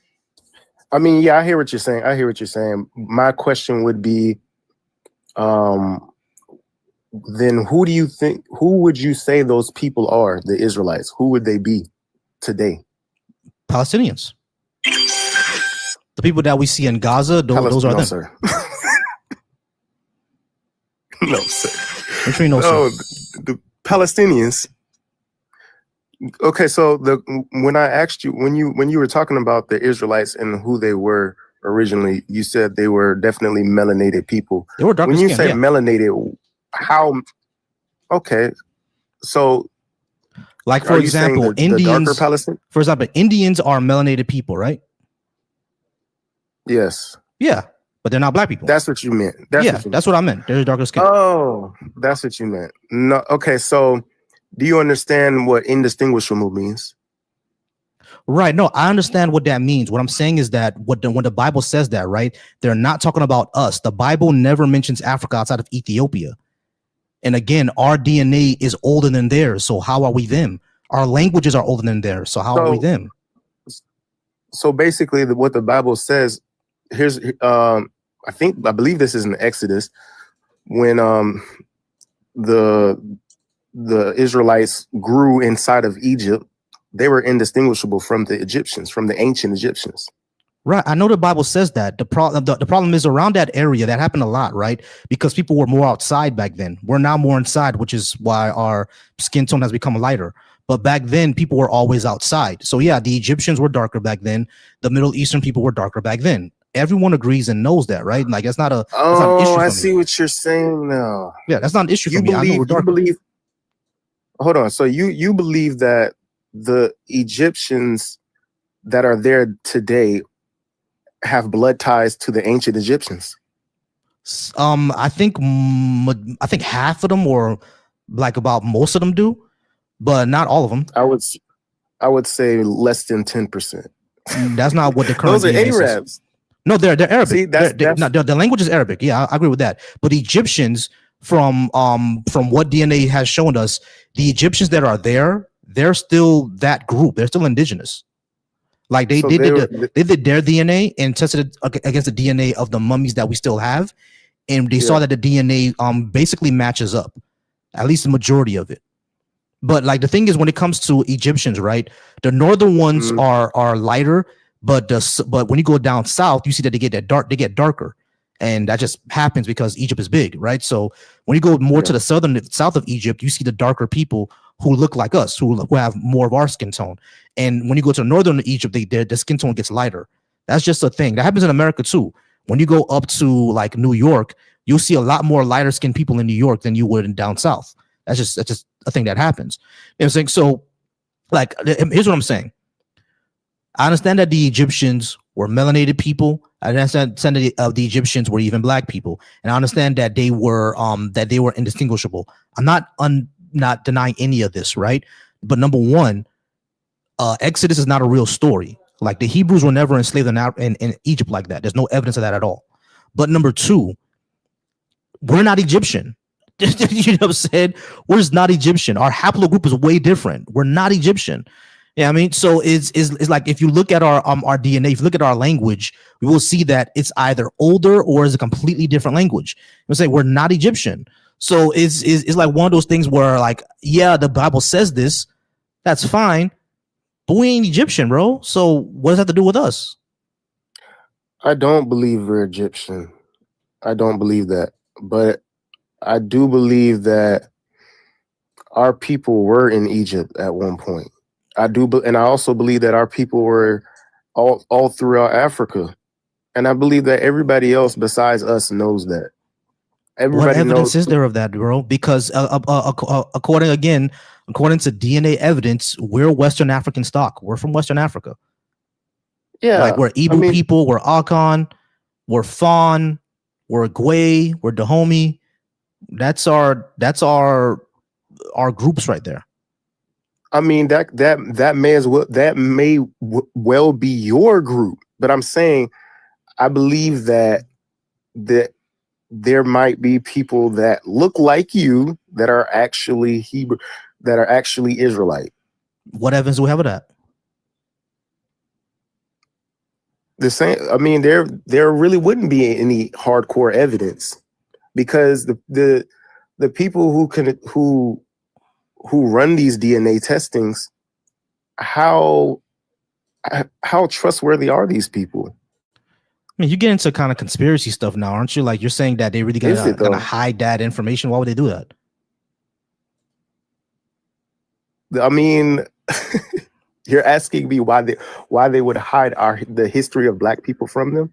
No, it's not that. Why would they? What I'm saying is that when it comes to the history of black people, we know why there's motive to hide a lot of that history. I don't deny that, right? But this part right here, that we were the original Israelites, why would they hide that? Oh, because the original Israelites, they're the promised people. They're basically the chosen ones of Earth. How do we know that's true? I mean, you just look at black people and everything that we accomplish, everything that we do innately, our talents, and not even just entertainment. I agree that we're very talented, very creative people. And that's one of the reasons why I think white supremacy is the way that it is, because they know that we are talented and we're creative. And if we were to break into the finance world, we'll take that shit over. So just like how we took over basketball, this is how we would have took over baseball if they didn't put a paywall over it. The only reason why black people haven't taken over baseball, hockey, and gymnastics is because of the paywall. I 100% stand on that, right? And I agree with you. The only reason why we haven't taken over things like logistics, like medicine, like finances, is because of white supremacy. They don't want to give us an opportunity because we're so creative. We'll probably take that shit over.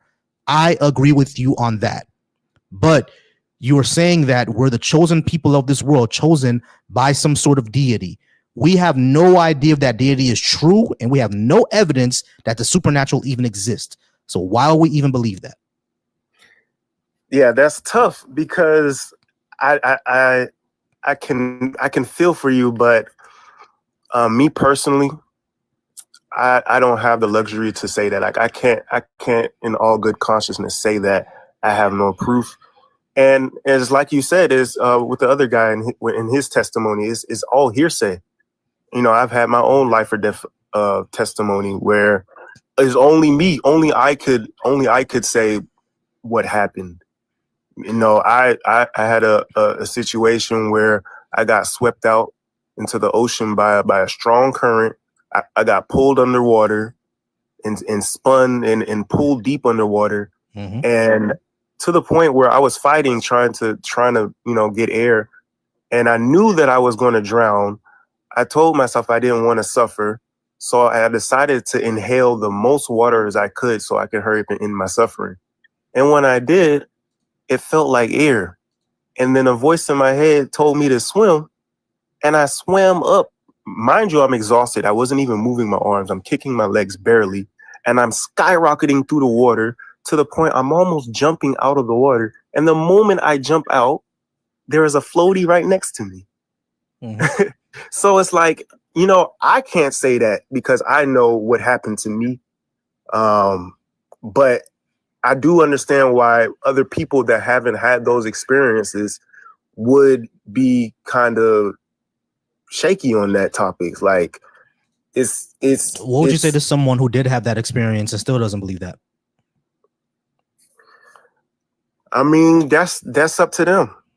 I mean, that it's like God. I feel like when God shows you a sign and you choose to ignore it, the calling goes to somebody else. It's always like that. God's plan is always going to be in motion, regardless of who takes the helm. Let me ask you two questions, because we're almost out of time. I'm actually two questions that I really want you to think on. Number one, why would God almost need to drown you in order for you to believe something? Why not just simply appear to you? Hold on. Why not simply appear to everybody? Yeah, I mean, okay. and number two, you have to think about the fact that there are people who had your exact experience and survived and still don't believe it, right? So this becomes one thing that I think Christians all need to critically think about. Or you say you're not Christian, but people who believe need to critically think about. There are people who have your experience and still don't believe, right? You have to think about why that is. And number two, if you're going to say that, the calling or anything like that, why would God need to put you in a situation where you almost died for you to believe it? Why not just appear to everybody at the same time, just like he did to Paul? Why not just do that, and then we'll all believe it with no problems? Yeah. Okay. So the answer is it's not for everybody. In fact, the Bible says this word is not for everybody. In fact, it says the majority will not believe. Oh, so the majority. Okay, so God does not want to have a personal relationship with humanity. He wants us to call out to him. He does want a personal relationship with us, but he knows everything. And what he won't do is, I don't think you're seeing the problem here. You just said that he wants that this is not for everybody, but he wants a personal relationship with everybody. If it's not for everybody, then he can't want a personal relationship with everybody. That wouldn't make sense. Okay, so I said it's not for everybody. What I meant to say is everybody will not make it into this. Like, everybody won't see the light. Like, everyone won't see the light until the end. Okay, that's what I meant. Why though? Why not just show us now? Because God doesn't want to interfere in our free will. Imagine interfere in my free will. If he showed up to everybody, I would still believe he exists. I don't have to follow him, do I? It would make it very let me tell you this. Okay. If everyone knew God existed for a fact, that would make it so much harder for you to sin. You would not do the stuff that you did if you looked up in the sky and you saw God. You would not do. And so at that point, you would be like, we would all be zombies. Like, we would be robots. Let me ask you this question. Didn't the prophets and people like Moses, like Balaam, Samuel, didn't they all communicate with God and everything like that? Yes. Okay, if they all communicated with God and they told the Israelites about God and they knew that God existed because God did miracles for them, right? Right. And they still sinned. So we'll still be able to do it even if he was up in the sky and we see him. No, I don't think they saw him. No, they didn't see him, but they knew he clearly existed because he did actual miracles for them. Like, they can verify the miracles, like he was dropping manna out the sky. You know what I'm saying? So they knew he was there. So it was like, okay, cool, but they still sinned. I mean, like the thing is, I don't think him verifying his existence would make us not do. We'll still do what the hell we want. You feel me? You're right. Hey, but you're right. But Chavez, do me a favor. Go ahead and come back again when I'm doing this, because we are out of time. But I do want to talk to you again. All right. But I appreciate you. All right. Appreciate you too. Not a problem. Ooh, someone dropped. Who was that dropped? Was it Black? Black, you were just up here, but you dropped. If you want, you can go ahead and press back up again, and we can still talk. Okay, K is here. Yeah, because I got to run the panel. Hey, K, what's up? We're gonna start running the panel once more people come up. Hey, but thank you so much for being here, K. Of course, I'm just, out here just being a girl, I'm just a getting here and I girl. did the live. Yeah, just a girl. I did a live earlier, so I'm a child because I decided to piss off white people today. Okay, Today was the pissing off white people day because yesterday was the pissing off the misogynist day, the one where you did like 13-year-olds are not fast. The Black misogynist day. Mm-hmm. Yes, and so today I said, you know what? I've been getting on the black men too much. I'm gonna switch up to white people today. And I decided to do one about the Confederate flag being a symbol of race, anti-black racism, and not Southern pride. Because I chose today specifically because it's Fun Day, so I had to do it on the day that they getting out of church. When the good old clean white folks was going to take their children out to the picnic to watch a fillet of some good old Negroes. Some good old niggers. Oh man! All right, we do have an Israelite on the stage. I played way too fucking much.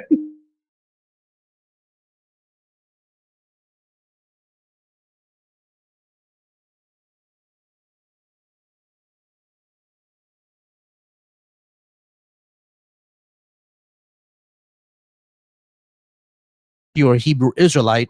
Why should we convert to that belief there?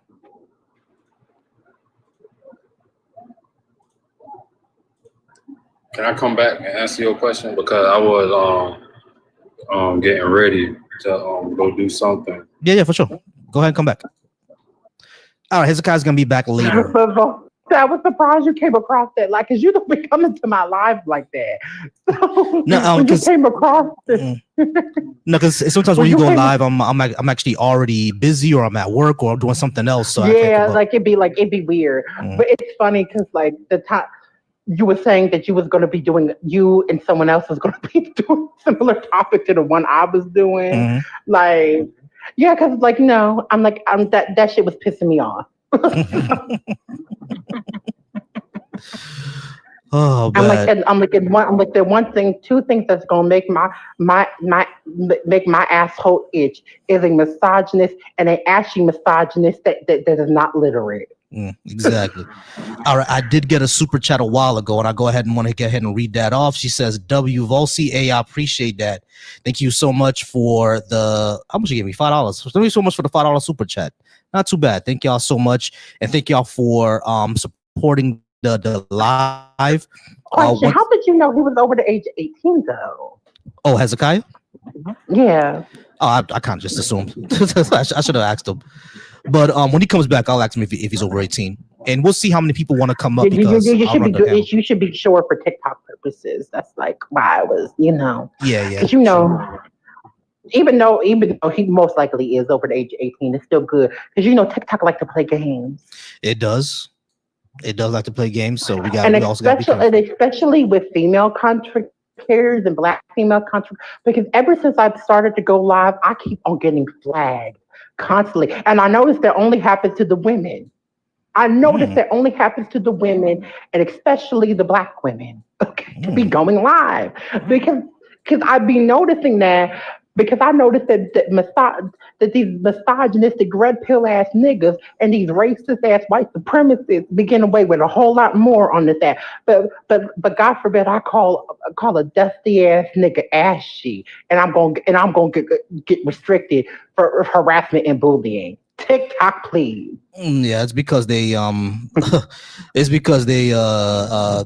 people who can't take the heat, they start reporting. And that should annoy me to no end. That's happened to me several times before, where the people just start to report the live because they hated what I said. Give me 1 second. I'm just setting up the the panel now. All right, y'all. So I did go ahead and link up the StreamYard link, so you'll be able to join the panel, and we'll be able to talk with us. Can they hear the panel on TikTok on StreamYard? I think they could. They can. They? Yeah, they can. Yeah, okay. Hold on, give me a second because they're not able to. This wasn't able to. Let me share the screen real quick. I'm just sharing the screen.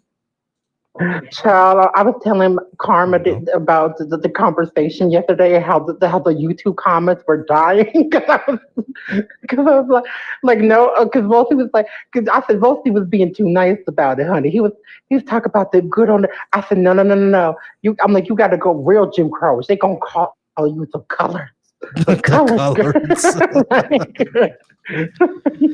All right, Right Med saying that we should be. Right Med said that we should be Christian. Right Med, go ahead and come on up since you think we should be Catholic. And thank you so much, Waldo, for the $2 super chat. Thank you so much, Waldo. Now Catholic is saying something. Who? Ooh. Catholic is in fact saying something. All right, cool. We got someone who joined in on the panel. Here we go. We have Theodore. Theodore is joining us from the StreamYard. Theodore, how's it going, Theodore? Are you at least 18? Are you a black person? And are you Christian, Muslim, or Hebrew Israelite? Theodore, can you hear me? Theodore, hello. Let me see. Mr. Roosevelt. Oh, okay. Yeah, he's he's a racist. Let me go ahead and ban him real quick. Yeah, gonna go ahead and ban him real quick. Yeah, because he's just a racist. Cool. Okay, so I was on brand when I said Mr. Roosevelt. Mm-hmm. You were completely on brand. Yep. Hold on, let me see if I can. I wasn't even trying to. That's the funny part. Oh my God! Even when I'm trying to play around, I'd be so dead on the side. Damn it. Oh man, like I don't know why these people just come here to be racist. They are, you know what? They are obsessed with you. They are your biggest fan. You know, they So can't get obsessed. enough. So obsessed. They just I can't feel get like enough. I feel like they're more obsessed with you than your wife. I feel like your wife should be jealous. You know? Yeah. Oh man, let me see if I could show this. Yeah, no, I feel like your wife should feel. Apparently, your wife has competition because all of them are coming up here. Mm-hmm. You know, obsessed with you. They're obsessed with her man, and I feel like she should know that. You know that they have men and women who are obsessed with her man. Oh man, you got the men and the woman coming up obsessed with me. But yeah, he told me to KYS and use the hard R N word. So of course, yeah, just a racist. It's another racist. Child. Mind you, they're not even original with the racism. Huh? I was just saying that my God is a black woman. My mutual was just saying that the other day. Y'all racism is so 16 fucking hundreds. Can y'all be original? Shit. Yeah, man. Choose. Yeah, exactly. I've been hearing this shit. For the last 29 years. Can y'all come up with something new? I want to be gagged a little bit next time. Gag me with your racism. Is that because it's like, y'all got nothing new, bro? Like absolutely nothing new. Like what else did I got? Like please tell me what else y'all got, bro. Like even your microaggression, even their macro and microaggressions are stale. Like, yeah, even that is stale. I want some. I'm like I feel like I deserve some fresh racism. Damn it, give me something fresh. It's like fresh produce. Give me some new racism, please. All right, we got Timmy. Is so that what's the question? All right, hold on, Timmy. Hold on. Hold your horses. Okay. All right, Timmy, how's it going? Are you at least 18? Christian, Muslim, or you said I love Jesus, so Christian, I'm assuming. And are you a black person?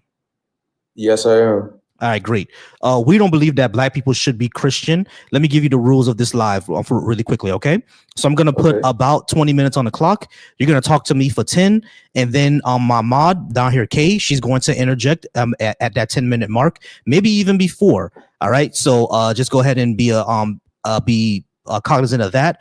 Also, don't talk to the comments. Talk to me. All right, don't worry about what the comments are saying. Just talk to me. Sound fair? Yep. All right, cool. So let's go ahead and put the 20 minutes on the clock. And like I said, when it winds down to that 11-minute mark, she's going to jump in and interject. All right. Now, I don't believe that black people should be Christian, because this was the religion of our enslavers, the religion of our colonizers, and I don't think that people should be the religion of their colonizers and enslavers. And I would even expand it outside of black people. I don't think Irish people should be Christian either. I don't think indigenous Mexicans should be Christian. I don't think Native Americans should be Christian, because this was the religion of their genociders and the colonizers. And number two, we cannot actually show the premises of Christianity to be true. We cannot show the supernatural even exist. We cannot show that Jesus was the Son of God, that he walked on water, that he flew to the sky like Superman, even if we admit that he was a real person. We can't show any of that. So because we can't show that it's true, and it's the religion of our colonizers and enslavers, I don't think that black people should be Christian. What do you guys say? All right, so I'm gonna work back to the first topic, okay? So you said we cannot prove that Jesus was actually supernatural and he did all this stuff, like raising people from the dead and all that. Yeah. That's what you said, right? Correct. Okay, cool. So the thing about that is it's faith-based, right? Have you ever met George Washington? No. Do you believe that he was a real person in history? That he actually did what they said he did? Yes. But George Washington can be proven, though. That's the thing. But Jesus can't be proven. Right. They can't. No, Jesus can't. George Washington can, because there's two reasons. Number one, not only do we have historical documentation of George Washington, we also have genetic proof of George Washington's existence, because George Washington has living descendants, actually, unfortunately, both black and white, and we know why he has black descendants. Mm-hmm. That's a we whole know other why he has conversation. those descendants. But the point of the matter is that the fact of the matter is, not only we have genetic proof of because he has a lineage, and that lineage can be traced. Okay, so question. So hold on to me. Let me just say this as well, okay? When it comes to George Washington, not only do we have genetic evidence, that's something that we probably won't have with Jesus. I get that, because we don't have genetic evidence of Julius Caesar. So I get genetic evidence is a little harder for someone living 2,000 years ago. However, we have contemporaries of George Washington. We have the enemies of George Washington. We have documentation of George Washington. You know what I'm saying? Same thing with Julius Caesar. And like I said, I could accept that Jesus existed as a person, but the supernatural elements is what I don't accept, because the other person that also had, one second, the other person that also had supernatural claims on them, Julius Caesar, and none of us accept that. So I don't understand why we should accept the supernatural claims of Jesus and not Julius Caesar.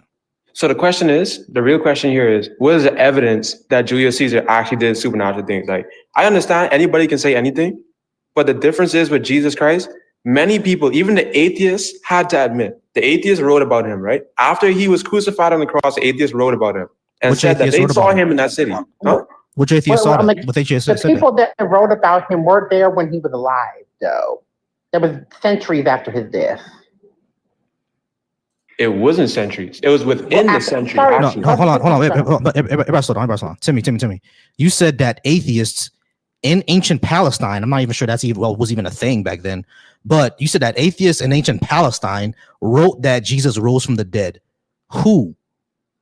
Can you give us a name? Because they wouldn't be atheists anymore at that point. Yeah, definitely. All right, he's on Teacup right now. He probably got a call. All right, while he got a call, y'all, thank y'all so much for being here.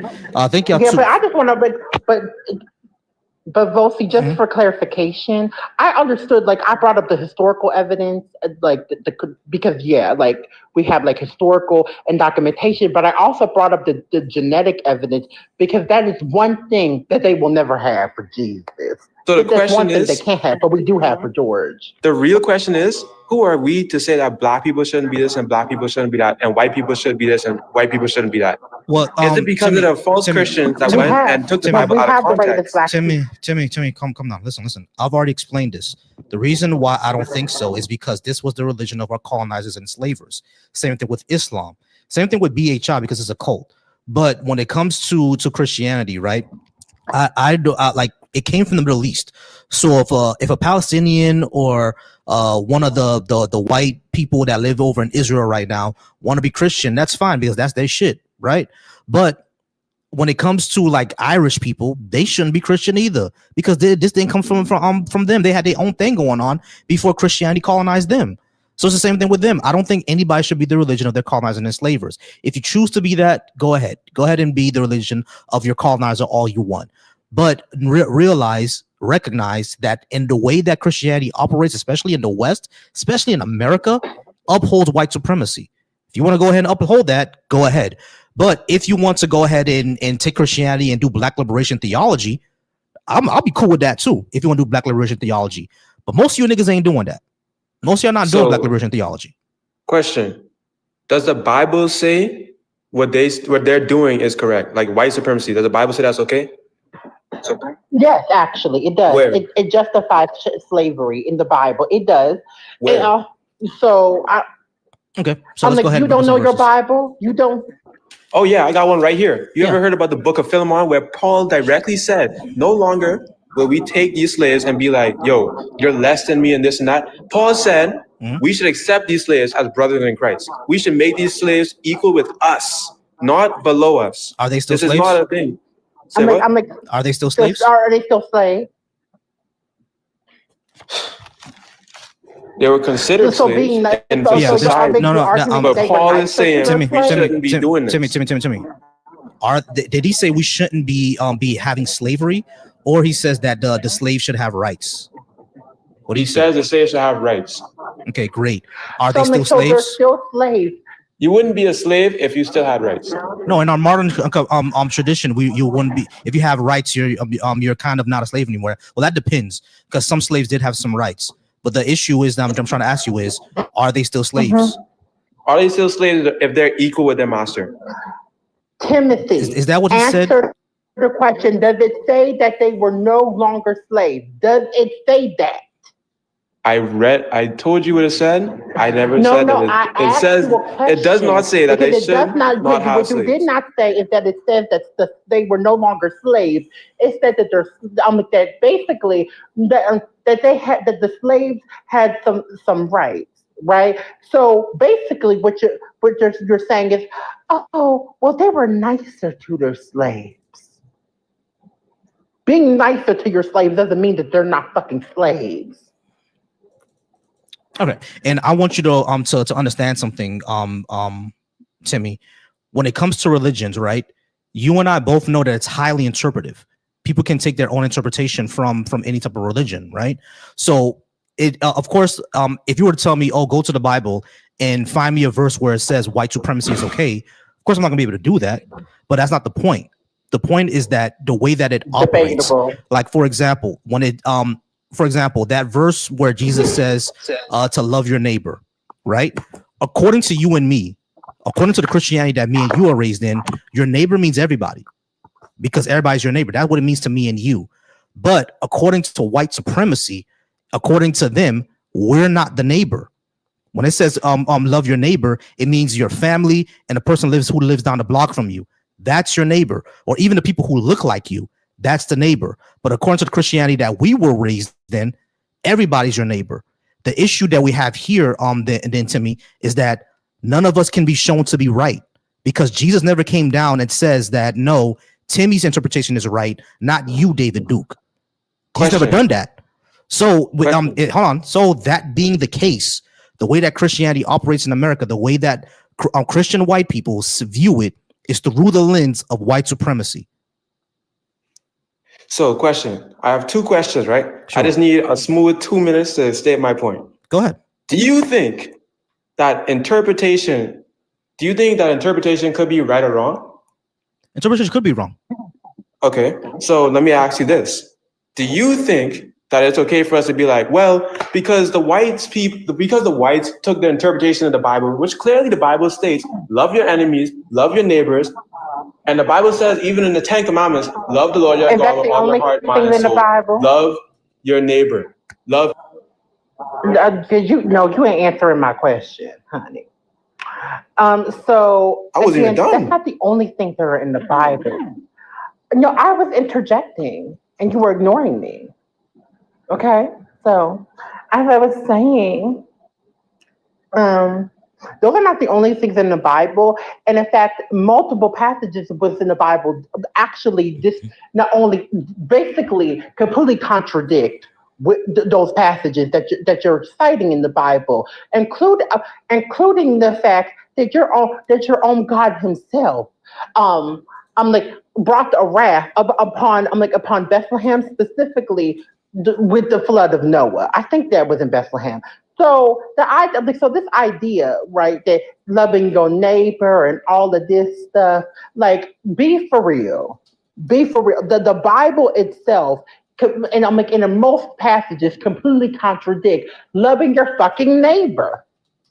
So, question: So you're saying the flood of Noah, right? So are we gonna ignore how the people were having a glorified Diddy party before God flooded the earth? And He flooded the earth because there were no. So that justifies innocent children being flooded. Wait, I actually have. Is that an example of loving your neighbor? Flooding innocent children. Hold on, I need this clarified first, because Timmy, you're just going ahead and saying this as a matter of fact. How you know that's true? Not just, them having a glorified deity party because the Bible says so. How do you know the flood of Noah itself is actually true? Well, the evidence is actually in archaeological evidence. There's a rock where Noah and his sons signed the rock. They wrote on the rock. It's actually historical evidence. On top of that, hold on, wait, hold on, pause, wait, Timmy. That's been debunked. Hold on, yeah, because Timmy, you're just mentioning some random rock. What are you talking about? Okay, but what about? Also, no, don't go what about. Wait, stop. Don't go what about. Before you ask your triple, I just want to.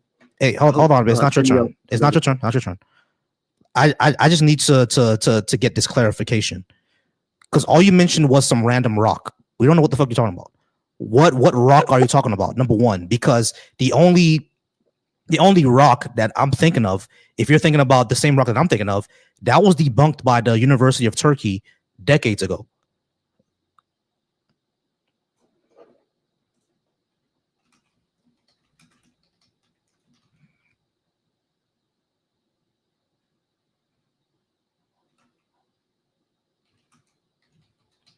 You there, Timmy? Can you hear me? I can hear you now. The printed ark was found on top of a mountain, right? In the same cubits and the same measurements that is written in the Bible. On top of that, we also see on top of mountains where we see barnacles and other sea organisms living on top of mountains, which shouldn't be possible because the sea is thousands of feet below the mountain. On top of that, it will explain the Grand Canyon. Timmy, it won't explain the Grand Canyon. Number one, do you know what plate tectonics are? I do. Okay, so yeah, do you understand that mountain ranges are two plates of the earth that came together? When they came together and created a mountain range, that means before they were underwater. So that's why we see sea cells on top of mountains. That proves our plate tectonics. When you swipe out the app, we can't hear you, bro. You got to come back. The second thing is that this entire thing talking about with the cubits of the rock and stuff like that, that's been debunked by the universities in Turkey for decades now. That's not Noah's Ark, bro. That's something that Ron Wyatt said, and Ron Wyatt, even according to other Christian organizations, is a liar. He never found the Ark of the Covenant. He never found Noah's Ark. He never tested Jesus' blood. He's a liar. That was never found.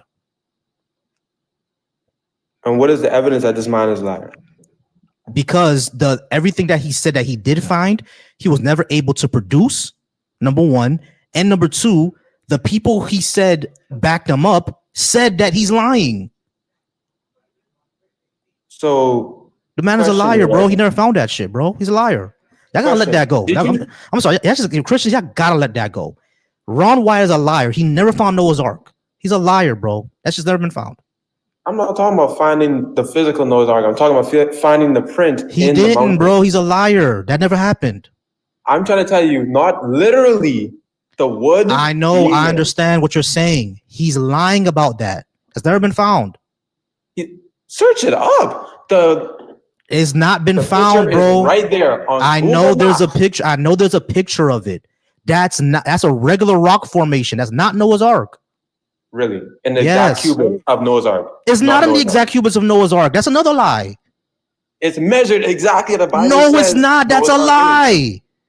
Again, you haven't actually looked this up, bro. If you're still saying that that's the exact cubits and they found Noah's Ark or they found a rock where it landed, you're lying. They never found that, bro. It's not in the exact cubits. It's not it's a regular rock formation that universities have looked at and they said it's a regular rock formation. It's not the Ark. It's not where they landed. It's nothing like that, bro. If you actually looked this up, you would have found that. Okay. Clearly, we're not getting anywhere with history and archaeology. So let me ask you something.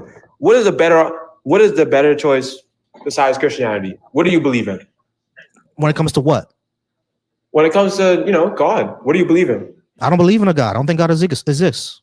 Okay, cool. So what exactly is wrong with slavery if God doesn't exist? Because it harms human beings.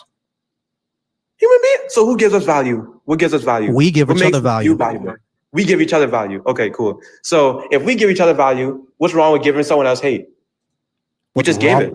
What's wrong with giving someone else hate? Yeah. Nothing if they deserve it. Oh, no. But even if they don't deserve it, it shouldn't be wrong because it just, no one cares about that. Obviously. Yeah, we do. I care about harm. You don't care about harm. I care about harm. If you give that, right? If truth is just made by humanity, right? If truth is relative, you're jumping based something on else. whatever, You're jumping to something else. Nobody said that. That's what you're saying. That's not what I said. Hold on, wait. Pause. You're jumping to something else. You're talking about love and harm and hate. Now you're talking about truth. Which one are you talking about? Stick to one subject. Do you think that it's wrong to hurt somebody who doesn't deserve it? Yes. Is that just your opinion? So? Yes. Wait, you think so? Yeah. You do? You know why? Is it just your opinion or is that what God wants? That's what God wants. So you don't have an opinion. I'm like, oh, really? That's what God wants? Yeah, so that's what God wants. Again. So hold on, wait, hold on, stop. So it's just my opinion. Yeah, sure. Let's go with that. It's just my opinion that harming people who don't deserve it is a bad thing. You said that it's not your opinion, is God's opinion. So you don't have an opinion? Because that completely contradicts the Adam and Eve story. Because basically, I'm like, in the Adam and Eve story, because Eve and Adam ate from an apple, that cursed all of humanity. So much so that God had to send His only begotten Son to literally unalive for its sins. So what you are saying is a complete contradiction even to the foundation of your own religion. If Jesus didn't have a choice in the Garden of Gethsemane. Timmy, I want you to answer this first. Before you get that real quick, I want to answer this first. You don't have an opinion about hurting people? I do. Okay, great. It agrees with God's opinion? Yes. So why do we need God's opinion? Because some people out there believe it's okay to have slaves. That's why we had white supremacy in the first place. Does God think it's okay to have slaves? No. Yeah, He does. He told the people that because imagine it like this, right? So He was okay with it. You are a preschooler. So He was okay with it. You didn't even let me finish. No, Timmy, you already admitted that Timmy, wait. You already admitted that God told people to go ahead and have slaves. So He's okay with it. When did I say that? I asked you, is God okay with hold on? I asked you, okay, great. So is God okay with slavery? God said. Wait, it's just a yes or no. Is God okay with slavery, or is it more complicated than what I'm asking? It's more complicated than what you're asking. Okay, great. So let's go ahead and move on to Leviticus 25:44. Why did God tell them to have slaves if slavery is wrong? Because the rules were, if you beat someone in war, they become your slaves, right? Why? That's just the way it was. No. I'm asking why did God exactly come from the Bible? I know it didn't necessarily come from the Bible. I know that was in history. We know that. Yeah. We're talking about your God here. Your God actually said that that's okay to do. How come we just didn't tell them they can be your prisoners, but don't enslave them? Jesus said that in the New Testament. I'm talking about the Old Testament. I'm explaining it. Because their hearts were hardened, right? They didn't want to listen to God. You see that many times in the Old Testament where the Israelites did not want to listen to God. So God was like, okay, if you are really just going to do this regardless of what I tell you to do, then you're going to do it in a way that I want you to do it. Oh, okay. So he's okay with slavery. I don't want y'all to have slaves, but y'all are going to do it anyway. So I'm going to give y'all boundaries. Oh, they did. Did he give boundaries on blaspheming his name? He did. Great. So, actually, so he did give boundaries around that. Did he abolish people eating shellfish? No, it was considered unclean during that time. So you said not to do it, right? Yeah. So why not just tell people don't have slaves? You cannot compare that topic with this because people didn't have a problem with eating shellfish. Timmy, hold on. I need you to actually process what I'm saying here. There were things in the Bible where God said outright to ban it, to not do it. Right? People were going to do it anyway, but he still told them to not do it. Why didn't he do that for slavery? We understand that people were going to do it anyway, but why didn't he say simply don't do it instead of giving rules around it? The moment he gave rules around it, he condoned it. He could just said don't do it. Jesus puts it in John 15, right? I'm giving the explanation. I'm asking about the Old Testament Leviticus. He didn't have to wait 2,000 years for Jesus. He could have just said, don't do it 2,000 years before Jesus came to the picture. How come he didn't do that? Did they obey him?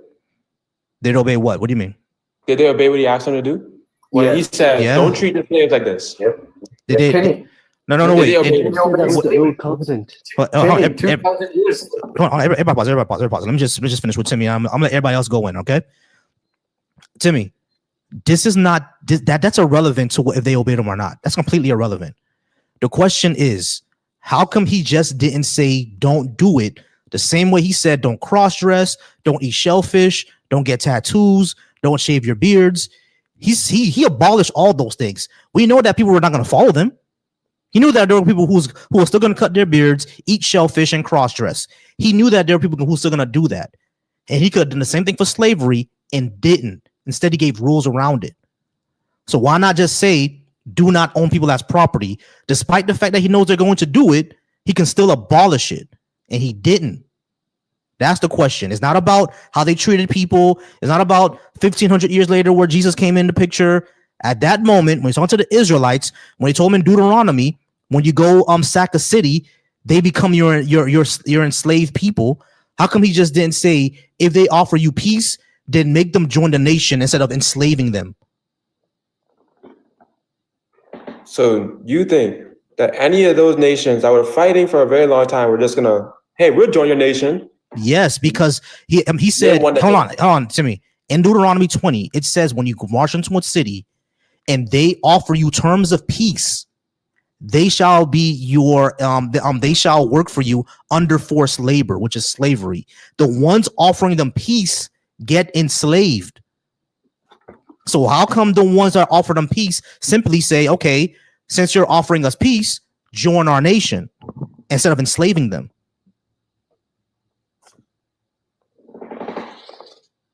Because like I said before, God is taking it in steps with them, because you can't just go to a toddler and be like, hey, this is wrong. Because they're not going to listen to you. But again, this goes back to my first question. He abolished shellfish. He would have ate shellfish anyway, but he still abolished it. Why not do the same for slavery? Because he's taking steps. Shellfish and slavery are two different things. Because they are two different things. Because slavery is a lot more harmful than shellfish. But he still abolished one. But he's saying that if it's step with slavery, you don't need to step with shellfish. You don't need to tell a child, don't eat a lemon. Yeah, you do. The thing is, Timmy, what I'm issue I'm having here is that you said that he was going to take steps with slavery, but according to these verses, right? There's no steps here. They're just saying go ahead and slave these niggas. There's no steps. So you're telling me? All right, someone else go ahead. Someone else go ahead. I've been talking for a while. Someone else go ahead. Let me just make sure of this. What happened to Timmy? He left. Why he leave? Timmy, come back. Oh, that's annoying. Come back, Timmy. All right. We have Volcy was wrong. Let me stop playing. We have Jay Trotty on the stage. Jay Trotty, you there? Yeah, I'm here. All right. Are you at least 18, Christian, Muslim, or Hebrew Israelite? Christian, 18? Above 18. All right. And are you a black person? Yeah, I'm mixed. Great. Put your volume up a little bit. I'm gonna go ahead and let Kay and Satham handle this. Actually, give me 1 second, Trotty. 1SK, you have low bars, so I'm not sure if you're gonna be able to hear me. But No, I Sean, can hear you. It's don't mind me. My internet is just acting weird today. yeah, no problem. Sean, are you there? Oh, he dropped. No, never mind. All right, Trotty. You're gonna talk to Kay and Satham, whichever one you guys want to take it. We don't believe that black people should be Christian because this is the religion of our enslavers and our colonizers, and it causes harm to us as a people. So I don't believe that we should be Christian. Trotty, why do you think that we should? And Kay and Satham will take it away. Go ahead, Trotty. Okay, I just want to say, have you guys read Galatians 3:28 or Colossians 3:11? Okay, give me a second. You said Galatians 3:28?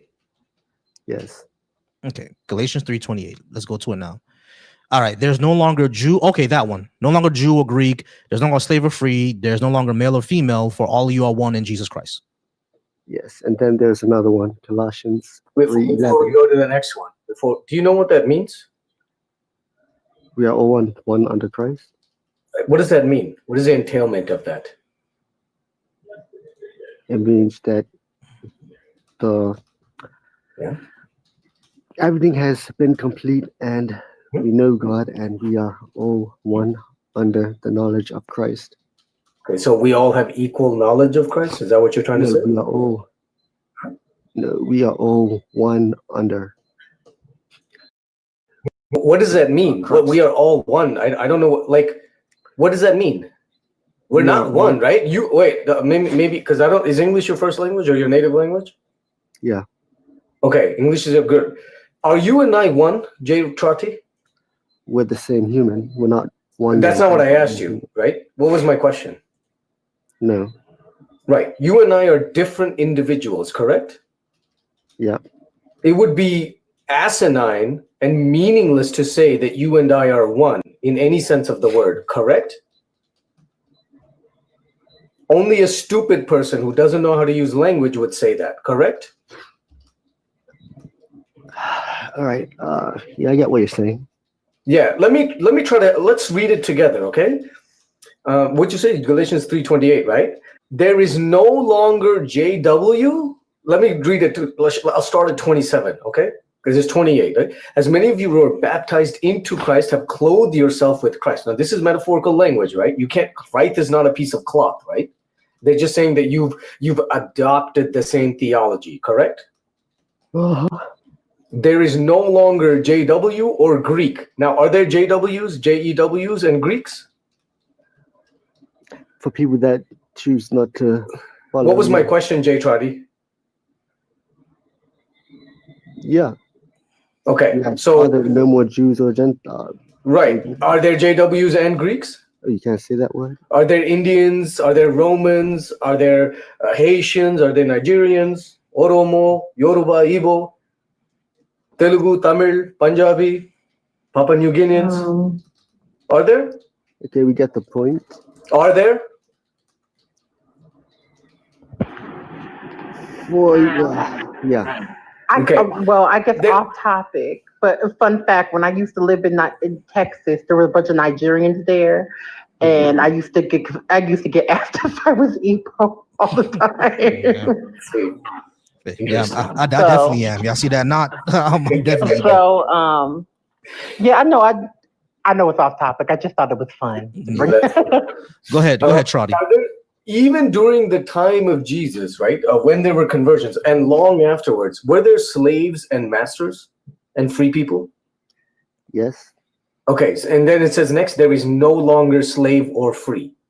Okay, we're going piece by piece, right? We do a critical examination. There is no longer male and female. Are you one of these liberal, left-wing, woke people that believes in LGBTQIA plus identities? Nope. Oh, wait a minute, but I'm confused because I'm one of those people, and I agree with this one. There is no longer male or female. And the only way that would make any sense is if you believed in multiple genders, right? But you don't even believe in that, so that's also wrong, right?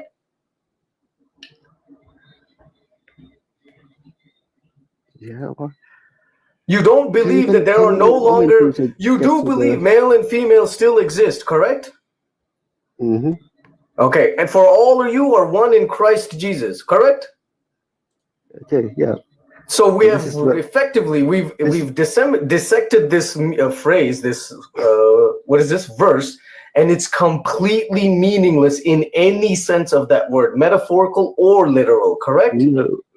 I say we Okay, get the which last part. so what I then did for you was would call. I got you. erase all Hold of the on. rest.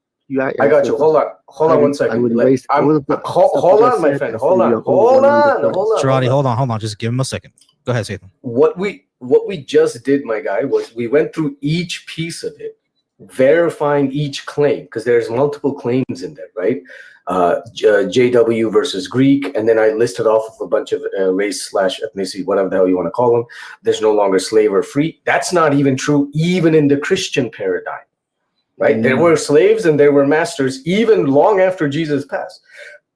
There is no longer, in fact, Jesus himself explicitly said, slaves are different than masters, but we'll go there next. And then for all of you are one in Christ. What this is saying, the proper understanding is, in front of Jesus, you're all the same, but betwixt each other, there is a distinction. And that distinction, there's a slave and there's a master. There's a man, there's a woman, there's a JW, there's a Greek, correct? So that's why I should be Christian, because I No, focus, J. Trotty. Forget about in front of God. Right, that's the Christian Bible. That's what he's trying to explain to you. Here on earth, while you're still, J. Trotty, while you're still here on earth, in the way that we relate to one another, that hierarchy and differences still do exist, and Jesus himself explicitly condones this, correct? Actually, only Jesus in the Bible said that he did not come to change the law, but to fulfill them. Mm-hmm. So, Jesus approves of the law. You're shifting. No, we're staying on Galatians 3:28. You said that we're all the same, but the verse itself tells you we're not all the same. No, I'm looking at it even you separately. agree. I am looking at it. Hold on, man. I dissected each part. Hold on one second, man. Hold on. I dissected each part of the verse so that we left no stone unturned. And every part of it, I asked you, do you agree with me? And you did agree with me. And now let's get to the real issues. Do you agree slavery is wrong, J. Charlie?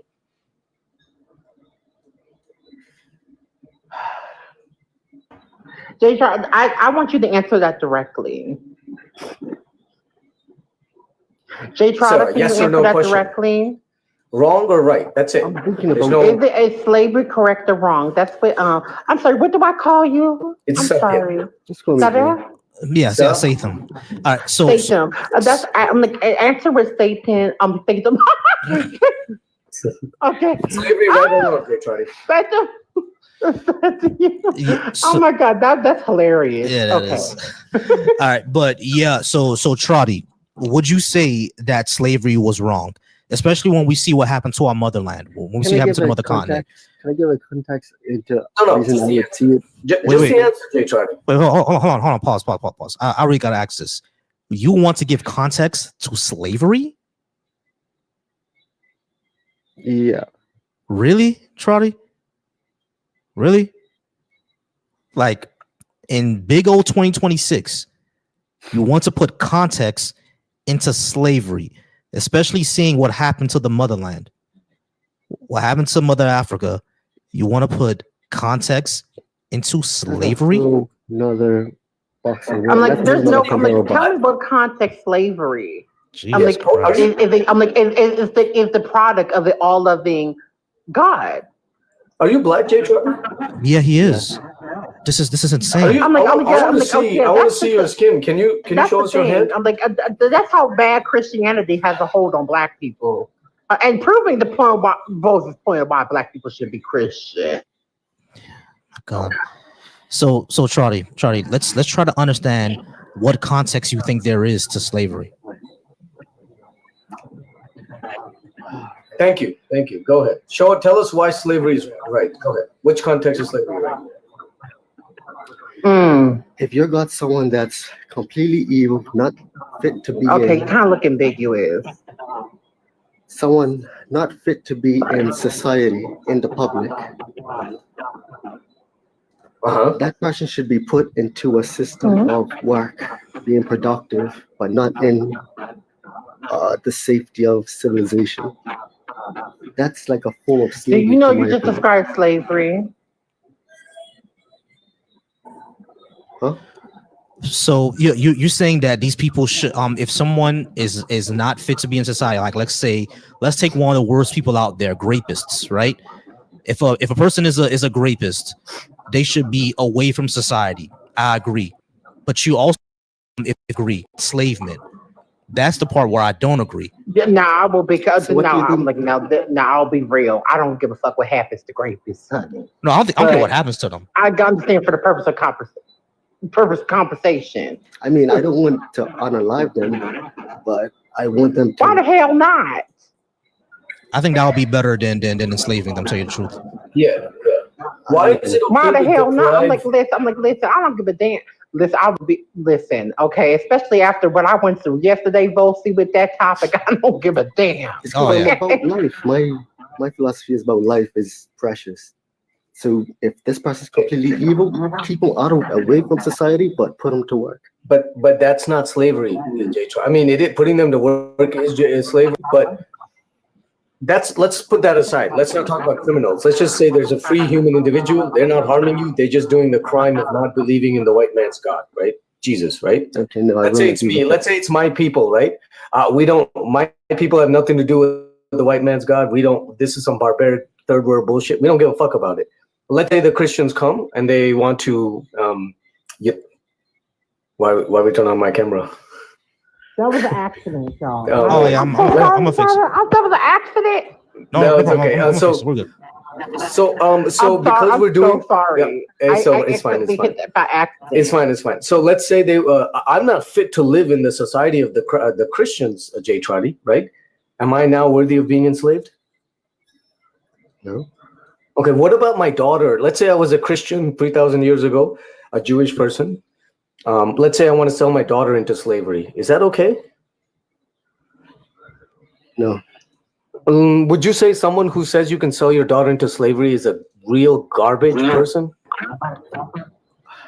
We're getting into something Would you agree that someone who tells you it's okay to sell your I answer that daughter directly, J. Trotter. Don't pivot. Don't pivot, J. Trotter. Don't pivot.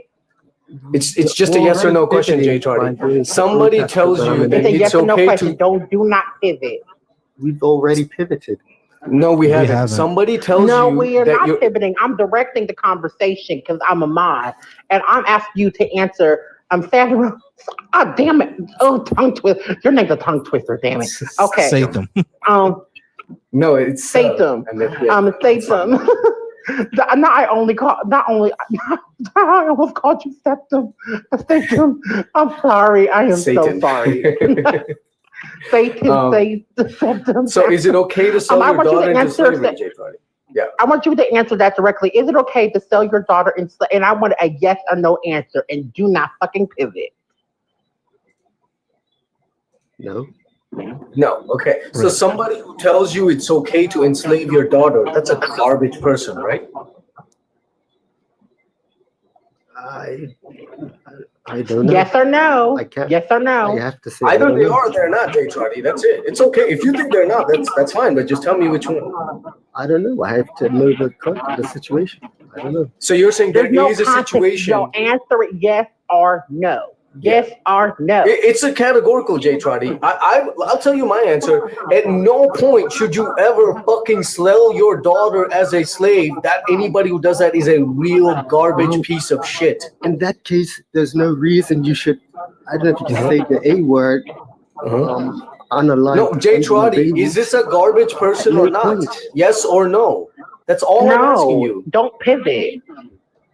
That's all he asked you. Answer it. In that case, there's no reason you should enslave your own daughter? No. Okay, so someone who does something wrong is not a good person, right? Yeah. Okay, so someone who tells you to do something wrong is not a good person, right? Can you get to the point? That's not a point. I'm asking you a question.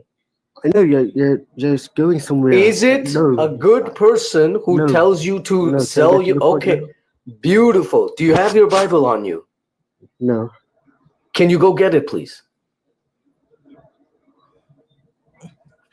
We're going to read Exodus 21 together. Maybe I should just see my way out because Which verse, Shawty? I mean, which verse, Satham? I think it's like it started number 1, but I think like number 6. It says, "After the man shall serve him for life." The next one, when a man sells his Hebrew daughter as a slave. Exodus 21 start at verse 1, and then if you work your way down, when a man sells his Hebrew daughter as a slave, she does not have the right to go out free as the male slaves do. There the Hebrew male slaves, 7, right? The Hebrew male slaves, they work for 6 years. Right, it seems like. And on the 7th, they have potentially the right to go free.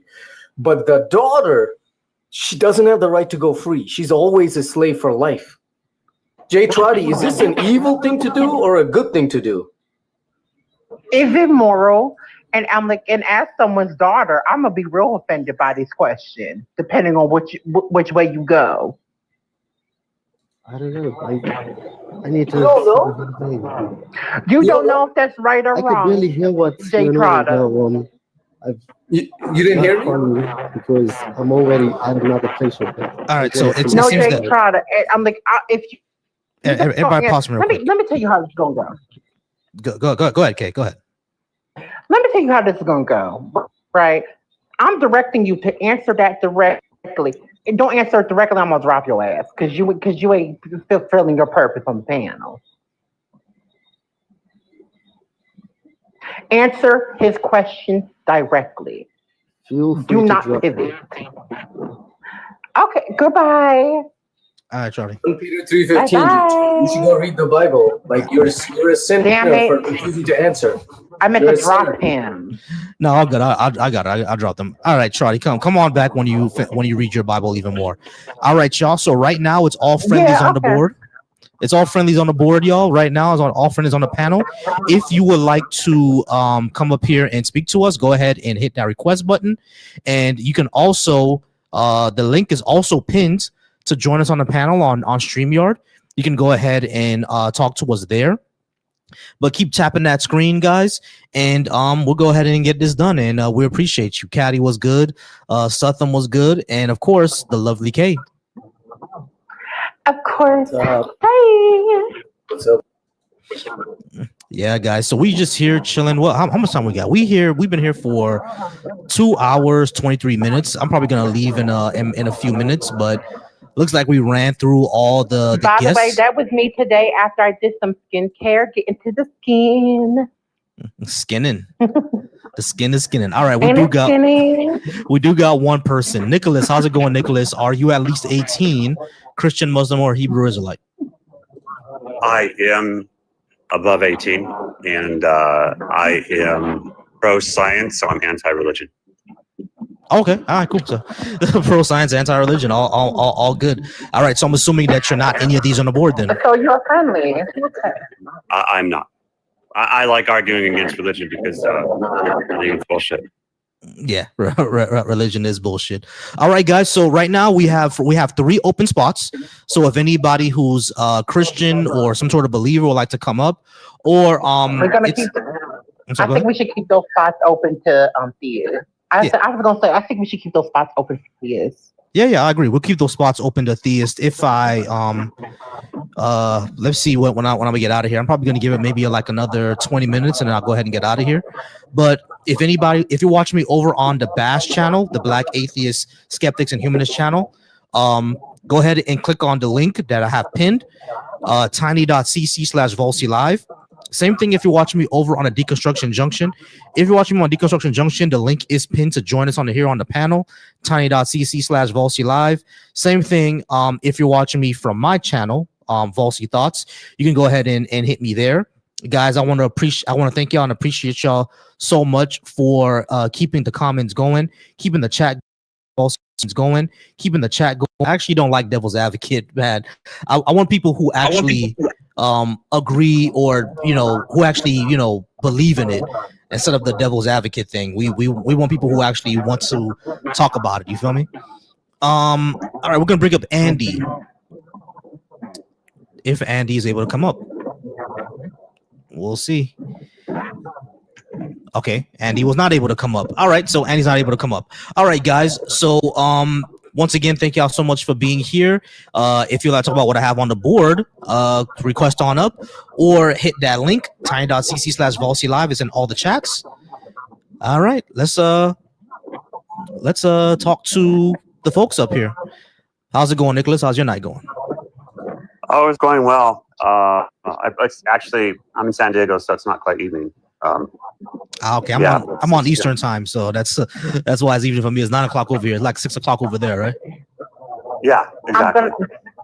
I'm like, you know what? Since we don't have no theists up here, let me do my part and distract them with this word. Oh, you know what? I always like to try to tell people, though, maybe religion is not bullshit, that humans are kind of DNA coded on a tribal level to form religion so they can be cohesive on a tribal level. And then like rituals and stuff are to show that they're like, I don't know, whatever. No, that's understandable. I actually think that. I mean, that makes sense, man. Yeah, it makes sense. Yeah, I mean, it makes sense that we're kind of predisposed to believe in something that's controlling us because of how humanity kind of evolved, right? So yeah, I could kind of agree with that. Come here, baby. Actually, but I don't know, that also tracks historically, because all different societies have had their own version of religion throughout history, whether it's the ancient Greeks with Zeus, or an ancient Africa with all the different African spiritualities that existed there. Whether we're talking about Native American communities with their versions of different spiritualities.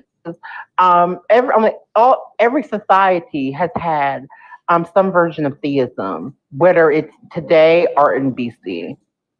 Yeah, So I don't know of anyone that hasn't. But yeah, exactly. I think there's a huge difference, though, between monotheistic belief systems and polytheistic and animistic belief systems. Well, that can be true, but it's still theism, and that's my point. To add on to Michael's point, that is that theism, it may be like just an evolutionary thing that we're predisposed to believe in certain things, and that is due to tribalistic. What did you say? Tribalistic nature? That makes sense. Tribalistic cohesion. That's okay. But that's still, regardless, that still makes sense to me in the way that you explained it. Yeah, it makes sense to me. May I for a minute? Yeah, go ahead, Caddy. So, if you understand nature nurture, you understand that subjective reality forms out of nature nurture situations. Those nature nurture situations are going to largely lead to your particular mental formations and your senses. You have a sense of attachment to certain things that you like, smell, taste, touch, feel. And those attachments ultimately bring forth your cravings. And those attachments can also boost your ego. And a lot of people have devotion, yes. And a lot of people congregate around each other with the group consciousness, and they do have experiences. But rather than digest those experiences, they let that experience validate their own personal belief. So in actuality, yes, you are always giving name to form. You always are trying to map and navigate. That is a product of a sentient mind. A sentient mind will always seek to do that. It does not matter. But to say that you are separate from the nature and from the natural order is a complete and utter lie. You need water, you need sunlight, you need all the things that in the cosmos that are situated for you to have existence. You cannot exist without it. So therefore, there's an interconnected relationship between you and all phenomena. If you want to call that God, you can go ahead, because we've been giving name, form for thousands of years. But the problem is when a person has an experience and validates that experience as the only experience to be had, or that it is the true experience. When all religions have done this. Now, the problem with monotheism is it takes on authoritarian type of structures. That type of authoritarianism matches up very well with capitalism, and it matches very up around with dualistic, tribalistic thinking. And it makes people very very tribalistic and very combative with each other. Now, within polytheistic frameworks, they're very pluralistic. Oh, Well, hey, if we sis. look at like the Vikings or the Polynesians, they or Hold on just a second, y'all. Hey, sis. They said howdy. They said howdy. Hi, everybody. I don't know why he's doing Hey, this, girl. 'cause he knows What's I'm shy. All right, I'm gonna end this Zoom. Girl, don't be shy. She said, "Don't be shy." All right, here you go. Girl, don't be shy. I'm like, don't worry. I'm like, don't worry, girl. What's good, girl? Yeah, she said, "Don't be shy, baby. We good." All right, y'all. So that means that signal means that. I'm like, I will never get. She's so pretty. Yeah, she's beautiful. She's beautiful, but she doesn't like being on camera. All right, that signal means that she wants me to get out of here and get off live. So I'm gonna go ahead and get out of here, y'all. Okay. But listen, hey, I do appreciate y'all being here. Nicholas, always come back anytime. We always have these discussions. All right, y'all. So last week, just to let y'all know, was my politics week. All last week I was talking about politics. So this week I'm going to be talking about religion. We're back on religion for this week, and I'll probably run this topic again. I'll probably run it again. Ooh, shoot. Okay, I'm sorry about that. I had that really fast. I cut off K. Hey, K, my apologies. I cut you off, but I do got to go ahead and get off because this is going to be my religion week this week, and I'm probably going to be running this topic again. But hey, y'all, I do appreciate y'all. Thank y'all so much for being here. Love you.